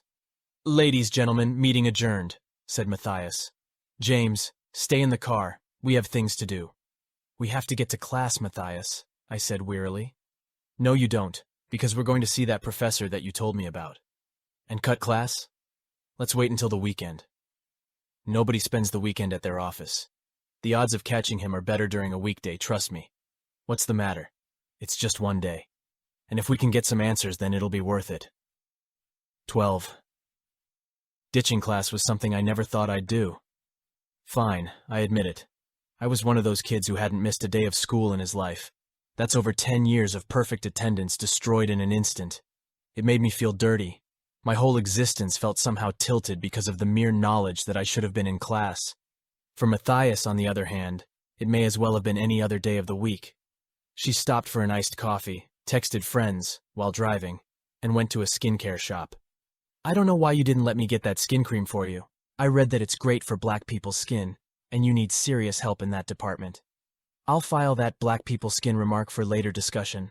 I was thinking that if we could get a CAT scan or an MRI of what passes for your brain, we could find out for sure if there's something there. Ever thought about asking your doctor about it? I've thought about it, but I don't see how I could get any good news from answering that question. Huh? She took a sip of the drink. If they find something strange, then the government is going to want to study it and me, right? That means questions and surgery and Christ knows what else. If they don't find anything, then it means that I'm going crazy. Lose-lose. Or they could find something, take it out, and you'll have your life back. Even I don't believe that would happen, so I know that a paranoid shut-in like you doesn't really believe it either. I decided not to push the subject any further, at least for now. You've really never played hooky? She asked. That obvious, huh? You keep scratching your arm and looking over your shoulder like one of those crackheads on TV. Do they really do that when they need a fix? My parents would turn over in their graves if they knew that I was playing hooky. Oh. What happened to them? Drunk driver, I replied. I was 4. We were coming back home from a monster truck show, and the lady just swerved into our lane. At least that's how my older brother remembers it. I don't remember much. Uncle Jay came to the hospital and told me why the doctors had to take my leg. I stayed in the hospital until I could leave. Then he took us to his house, and that's where we've been ever since. Sorry. I don't remember them all that much. Take the next exit. But you remember some things about them, don't you? I hesitated. I guess so. My dad was a doctor. The last thing he taught me was the basic multiplication table. He surprised me and my brother that morning with tickets to the show. We couldn't wait to get there. Take the next left. So, what does this professor look like? I don't know. Liam Price. Sounds like a name for a white guy. We'll just go to the history department and hope someone can point us in the right direction. A white guy? That's a little racist, ain't it? Because I think the name sounds white. Yes, I mean no. It's just that you've called me white girl sometimes and it feels sorta insulting. Aren't you a white girl? She gripped the steering wheel until her knuckles turned white. No, Jim, I'm not. What? You heard me. If you can call me a white girl, then I can call you Jim. Jim. Whoa, hold up. White girl is not equivalent to that. Yes, it is. My skin is neither white nor am I a girl. I have boobs and I endure a menstrual cycle. By definition, I am not a girl. I am a young woman. Okay, fair points. But let's set that aside and examine the way you act. Do you act like an adult? No. Most of the time you act like a spoiled child. Jungle Jim, Gymnasium, Slim Jim, Wrestle with Jimmy, Jimmy the Lock. Words don't bother me. Knock yourself out. You sure seemed bothered when Danny called you that. Okay, I'll clarify. Jim bothers me, but I'm not going to do anything about it. I'm not going to give you or anyone else the satisfaction of acting stupid because they called me something that I don't like. Whatever, but let's get something straight. I'm a woman with beige-colored skin. Actually, I'd call it more of a peach color with a hint of cream and strawberry. My family is of Greek and Irish heritage, and my great-great-great-great-grandparents on my daddy's side migrated to Kentucky in the 1700s or something like that. My mama's folks are French. I don't know if any of them owned slaves because I've never asked about it, but even if they did, I don't. And it doesn't give you the right to call me white girl. I only call you that when you act nutty and get on my nerves. If it happens often, then maybe you should examine your behavior. It doesn't mean that I have something against white people. Are you implying that black women or Mexican women don't act nutty? It's generally accepted that a white woman's brand of nuttiness is unique. Explain. Okay, for example, when we were at your house the other night, your natural instinct when I ran away from you was... Matthias rolled her eyes. You need to move on from that, sweetie. Alinka and I were starving and you weren't cooperating. That experience traumatized me. It was the best moment of your entire life and you know it. Your natural instinct was to run me down and tie me up, I continued. Do you know why that was your natural instinct? Because white people are good at hunting black people. It's instinct. Every race has its quirks. Just stay with me for a while here. I'm riveted to my seat, she mumbled. When a white person sees a black person running, they feel a natural compulsion to catch them or see them get caught. They may or may not act on it, but the instinct is there. It doesn't matter if the black person is just jogging in the park, on a treadmill at the gym, or on a football field. Want more proof? Ernest Hemingway, A legendary white man actually put it into words, and I quote, "There is no hunting like the hunting of man, and those who have hunted armed men long enough and liked it never care for anything else thereafter." Trust me, he was talking about the black man. Wow, I bet that's the only Ernest Hemingway quote you know. That's irrelevant. So now you think all white people love hunting blacks because of that? No, I think that because a a peach strawberry cream woman, chased me around her mansion and then tied me up in a dining room chair with duct tape. Like I said, there are exceptions across the board, but every race has their hang-ups. Black people like fried chicken and grape juice. And watermelon? She asked. A good watermelon can be difficult to pass up, yes. Jess is a Latina, and she'd proudly admit that she drinks hot sauce, the real stuff that her mom makes. You sweat tears and lose track of time. I think if you really do some soul-searching, you'll find that you enjoyed chasing me. You slept better and your complexion was more radiant the next day. Matthias gave me a long, appraising look. I think you're completely full of it. I don't know why, but I always imagined college would look different, maybe even smell different than regular schools. As it turned out, the history department of U of H smells just like the teacher's lounge at our high school. The subtle aroma of coffee, ink, copy paper, and body odor.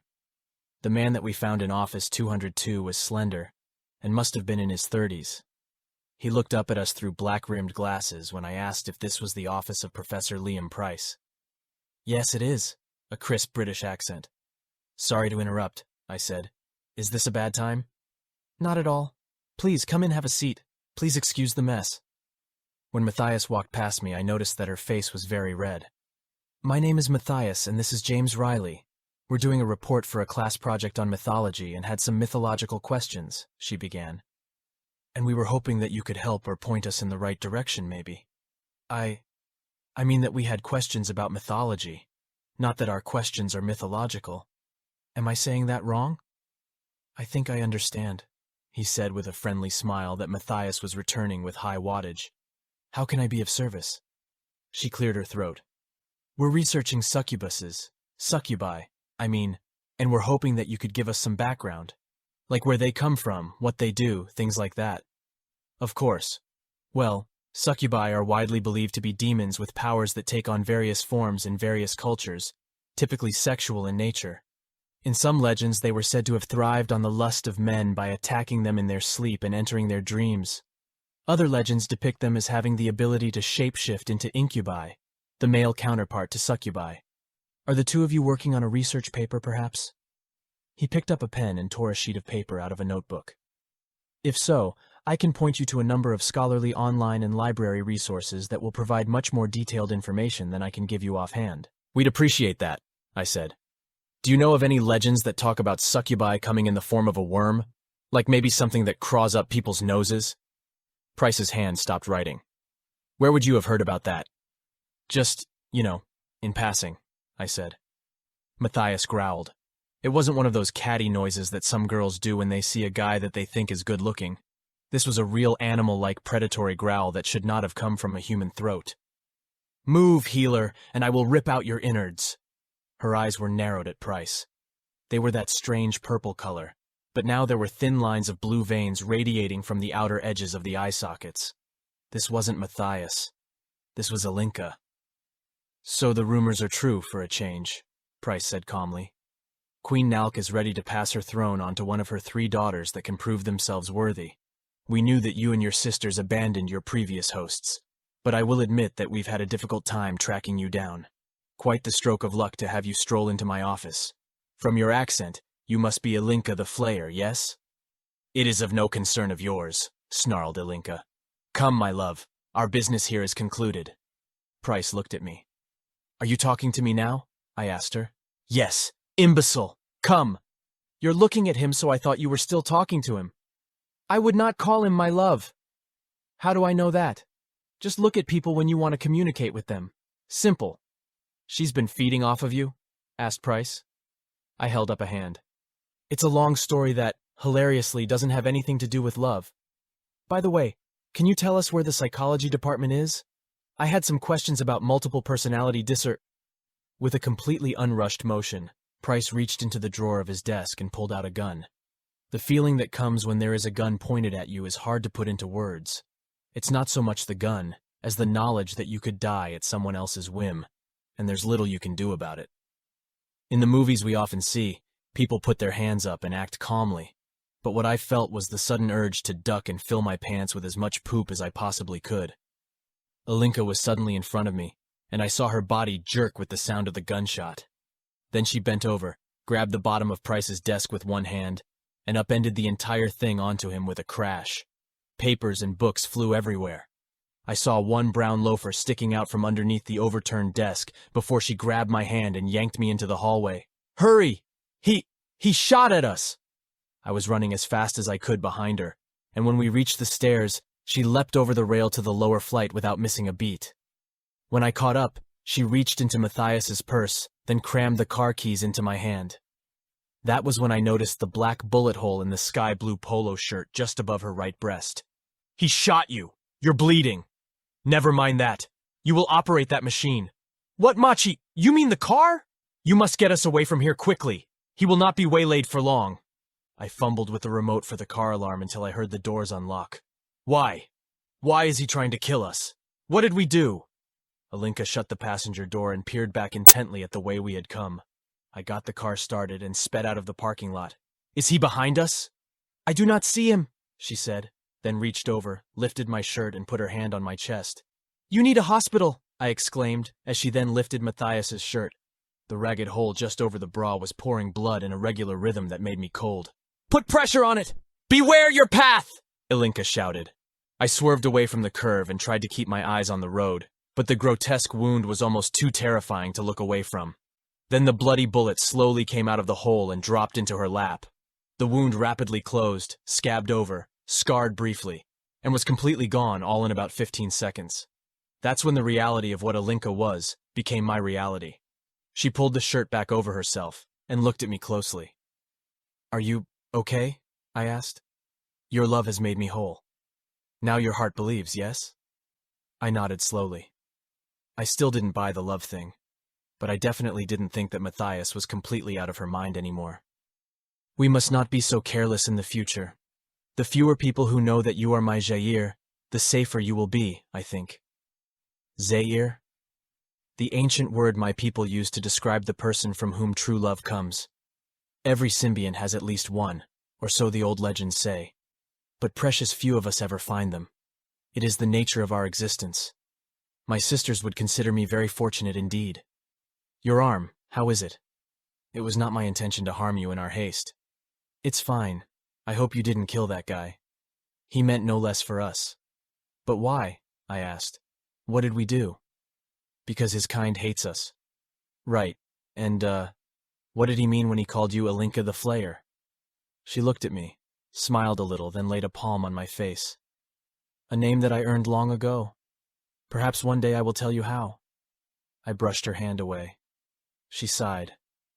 Thousands of years ago, my kind and others roamed the earth, before oceans and before the world began enduring the changing of seasons.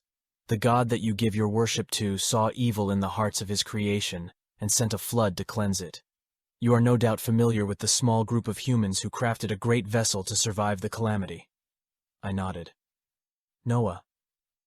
Those outside of the great ship who survived were few, but they did so by craft, treachery, and guile. The receding of those waters brought what is called the Age of Man. My ancestors' number were severely reduced, and they had no choice but to dwell in hiding from that new world sun, deep in the ground and in caves. Once human populations began to increase again, symbionts could once again join with human women. The old stories passed down say that many times our hosts lived out their entire lives never suspecting our presence in their bodies. Over the centuries, we learned of human ways, passing that knowledge down through touch and scent. It was a version of the biblical flood narrative that I had never heard, but it was intriguing. Alinka suddenly screamed and swatted at her waist. I swerved into the other lane and got honked at by the car that had to swerve to avoid me. I thought that she was swatting at some kind of bug that had flown into the car. Something gnaws at my backside. Kill it, I shouted. Kill it! I pulled into the parking lot of a fast food restaurant and parked wildly. Alinka squirmed out of the open passenger window, still swatting at her butt. I swatted too, thinking that it was a wasp or something. Finally, she stopped, eyes wide and blinking. I think the cursed thing has died. Just hold still and let me see what it was. I went over cautiously, reached out and pulled the monster's remains out of the back pocket of the blue jeans. Matthias's cell phone was a shattered, pulverized mess. Wow, I said. She's not going to like that. Is that what was biting me? She must have had it set on vibrate and someone called. But it is dead? Yeah, we killed it. Good riddance. Why would she put such a biting thing so near her flesh? I sighed. Ilinka, it's not a bug. It's just a setting that... You know what? Maybe you should just let Matthias explain it to you. She's going to need a new phone, and I really need to talk to her about what just happened. She knocked the crinkled device out of my hand and rested her arms on my shoulders. You saved me. It wasn't going to hurt you. She hugged me, and then Matthias pushed me away abruptly. Get your hands off of me, perv! Oh my God, my shirt! There's blood all over my shirt! She pinched at the sticky fabric with an expression of disgust and shock. You don't remember anything? No. What happened? The last thing I remember was sitting in that office at... Wait, where are we? A few blocks up from the college. Matthias, Price shot at us. We ran out and I drove us here. You don't remember any of that? No, God damn it! Is this my blood? Oh God, it's my blood! What happened to me? Tears fell out of her eyes as she touched her torso and limbs gingerly, searching for other wounds. Okay, just calm down, I told her. You're fine. Ilinka, she healed you somehow. It doesn't hurt, does it? She shook her head, still probing the area on her chest gently. All right then, let's just get to your house so you can change clothes. She nodded, and I watched her carefully as she got into the car. Had Ilinka shut her consciousness off completely? Could she really do it any time she wanted? My phone! What in the holy shit happened to my phone? It vibrated, and Ilinka thought it was a bug biting her, and she sort of hid it until it stopped. Matthias seemed to just be hanging on to her sanity at the moment, so I decided not to voice my concerns about Ilinka being able to pop in and out whenever she wanted. But it was very eerie, especially now that I believed that she was really a separate entity living in Matthias's brain. Why are you looking at me? She asked when we got back into the car. I realized that I had been staring. It's nothing. Oh God, do you have to be a complete pansy all the time? She shouted. Just say what you're thinking. I'm just glad you're okay. Her mouth began to quiver, and she slammed on the brakes. Cars honked and swerved around us angrily. I got shot, she bawled, fanning her hands wildly. James, I got shot! I reached over tentatively and patted her shoulder. You're patting me? Seriously? Are you simple? I jerked my hand away. Sorry, I was just... Hug me, you idiot! I hugged her. 14. Price grunted with the effort of pushing the desk up and off of his body. Jesus, man, what happened in here? Was that a gunshot? Vince Newman asked, pulling the top of the desk until it rotated into the upright position with a thud. Other members of the faculty who had heard the ruckus were looking in now. Experiment gone wrong, Price said, thinking quickly. Newman sniffed. An experiment with cordite? Yes, my gun went off. Gun? You have a gun? Here? On campus? You do know that's against... I have a permit. Still, man, I'm pretty sure that can get you in big trouble. It's the 21st century, Vince. Almost every other day we hear about shooters roaming campuses with automatic weapons, so, yes, preferring not to be a helpless victim if that happened. I purchased a permit, I purchased a gun, and then I took classes. All right, okay, can't say I blame you, but you got people going nuts out here. What the hell were you doing moving your desk around with that thing in it? Like I said, an experiment. Was anyone injured? No, thank Christ not a lot of people were around. I'm sure you know that the campus cops are on the way. Where did the bullet go? I'll have to find it. Do me a favor and let everyone out there know that all is well, and that there isn't a gunman roaming the area. Right. And you're sure you're okay? I am, thank you. Price shut the door on Newman, and the little crowd of curious faculty gathered at his door. He then took out his cell phone and dialed a number that was not on the phone's contacts list. A number with 33 digits. Price, 257-1339. Encrypt this call, please. I was just accosted by one of the sisters. Yes, I'm fine. The encounter was brief. She's made contact with her Zaire. Yes, I am aware of the odds and I am quite certain. Of course I tried to eliminate him, but given... Yes, I understand. It's a bit more complicated. He has an aura, Mum. A healer's aura. I'm merely saying that he could be more of use to us than to her. Of course the symbiont must be dealt with, but if he can, perhaps be trained, then the lives saved may justify that risk. Riley, James Riley, assuming I was given his real name. I see. I'll think of something then. Has contact with any of the other creatures been made? I see. Yes, quite so. Understood. 15. You know, said Matthias, coming down the stairs in a pink bathrobe and a towel wrapped around her head. She had insisted on going to her house to clean up, and had been in the shower for almost half an hour. If you weren't still trying to work out your sexual orientation, you could have gotten some. Some what? She made a gesture at her body. Some of this. For crying out loud, I was shot. I'm emotionally vulnerable. I was emotionally vulnerable. You could have gotten away with cupping a boob at least. This isn't a laughing matter, Matthias. The first time in my life I cut class and I almost get murdered. Well, it wasn't a complete waste. We know that we're not the only ones who know about whatever Ilinka is. If that douche who tried to kill us knows, then there has to be other people who know. We just have to find them. Are you kidding? You actually want to take a chance on finding someone else who'll shoot at us just for asking about it? No thanks. We'll just have to figure out a way around that. You're a smart guy. You'll think of something. Until then, we just watch each other's back and play it cool. Whoa, hey, don't put that all on me while you go back to texting and doing your makeup. All the ego stroking on the planet isn't going to change the fact that someone just tried to... Wait, Ilinka knows. Knows what? She knows what Price knew. See? Now that's using that nerdy brain of yours. I knew you could do it if... She made a choking sound, shut her eyes, and then opened them. You are trying to find a way to remove me, my love, said Ilinka. While I find your efforts amusing, if you think that I'm going to help you to my own detriment, then you are greatly mistaken. Fine, but you two can't go on like this. Ilinka, Matthias is a person, and that's her body. Taking control of her whenever you want is the reason that you're still breathing, yes? She took my hand and sat down. Is it not fair to say that, without my intervention, you would both be lying at the feet of that deranged fool? I grimaced. And I'm not saying that I'm not grateful, believe me. I'm not indifferent to your concern, but this is the way of things. I would save you both the toil of trying to extract me and tell you that there is no way of doing so without killing her. Okay then, can you give her a choice? Ilinka raised an eyebrow. About what? Can you ask her before you take over her body? Why would I do that? Simple courtesy. Ilinka, put yourself in her shoes.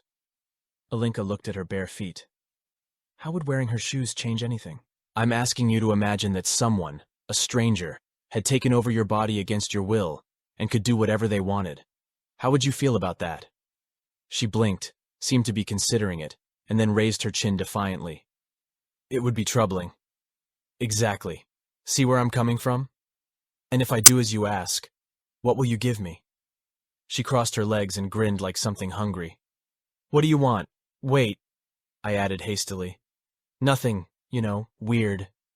She let out a loud, deep-throated laugh. That will happen in time, my love, and when it does, I promise that you will be the one pursuing me. No, if you want me to do as you wish, then I would have you owe me a favor. A favor? Yes, a form of currency in my culture, to be called upon at a time of my choosing. You will do what I ask you to do with your honor at stake. As long as you don't ask me to do anything that hurts someone. What manner of creature do you take me for? I'm perfectly capable of hurting people myself. It will be a tiresome way to do things, but if I can trust your honor, then you should trust mine. I held up a finger. And you teach me about your world. The things that you know that I don't. The things Price knows. Very well, she agreed, and extended a foot until her toes brushed on my leg. Are there any other terms that you wish to add to our bargain? I stepped away and rubbed my chin in thought. No, I think that does it. Then I have my own additional terms to add. Such as? I asked hesitantly. You will provide me with sustenance whenever I wish it. and wherever I wish it. No pulling away out of embarrassment, and even if you are busy with other endeavors, I am to be your top priority. Hold on, this is getting complicated. Let's draw up a contract. I took the laptop out of my backpack, as if I had 10 seconds of law school under my belt. It took a good half hour to work out the kinks, but by the time it was done, we both had something that we could live with. Or so I thought. The terms of the agreement were that I would feed Alinka whenever and wherever she wanted, no kinky stuff and not during class, and that I owed her a favor. In return, Matthias would be treated as an equal in their relationship. Alinka wouldn't take over her body without her permission, unless their lives were in danger. Also, Alinka would teach me some of the things that she knew. She looked at the computer screen for a long moment, and then nodded. It is fine. You're sure? I am Alinka of the House Olton, boy. My word is stone. Also, I cannot read your language. Oh, but you will teach me. You can speak English, but you can't read it? It is not an uncommon predicament, she said with an edge. You would know that if you were better traveled. All right, she pointed at the keyboard. And you will teach me to push those buttons as you do, the ones that make words. Yes, fine. Good. She held up a finger, and the nail grew 2 inches longer. I was taken aback when she brushed the nail across the palm of her other hand, and a line of blood appeared. Give me your hand. No way! We seal contracts with blood in what you refer to as my world. That is your first lesson. Well, in mine, we just say deal, or sign a contract with an ink pen. A true bond is not made until it is made with blood. Stop being a sniveling primate and give me your hand. Ilinka, look! Hey! Ow! She had grabbed my wrist and made a small cut on my palm in a quick motion. It bled, but oddly, it didn't really hurt. That done, she grasped our bleeding hands together and held them. There, she said. It is done. You are an interesting human, James Riley. You protect this girl and the people that we could hurt and ask little in return. You even sacrifice of yourself to ease her suffering despite the suffering we, have brought you. How do you continue to deny that you care for us? You don't have to like people to be decent to them, I said. Maybe you can learn that too one of these days. Perhaps. And, yes? Thanks for risking your life to save me. Or, Matthias's life. Both of your lives, I guess. You would have done the same. I actually don't think that I would have. But I know you would have. You are overly kind. Whatever. What's the matter with you? Asked Matthias. Forget it. Ilinka and I just reached an agreement, I told her, then explained. You did that for me? It didn't seem right, her just taking you over like that whenever she wanted. I think she'll keep her word. You're a knob,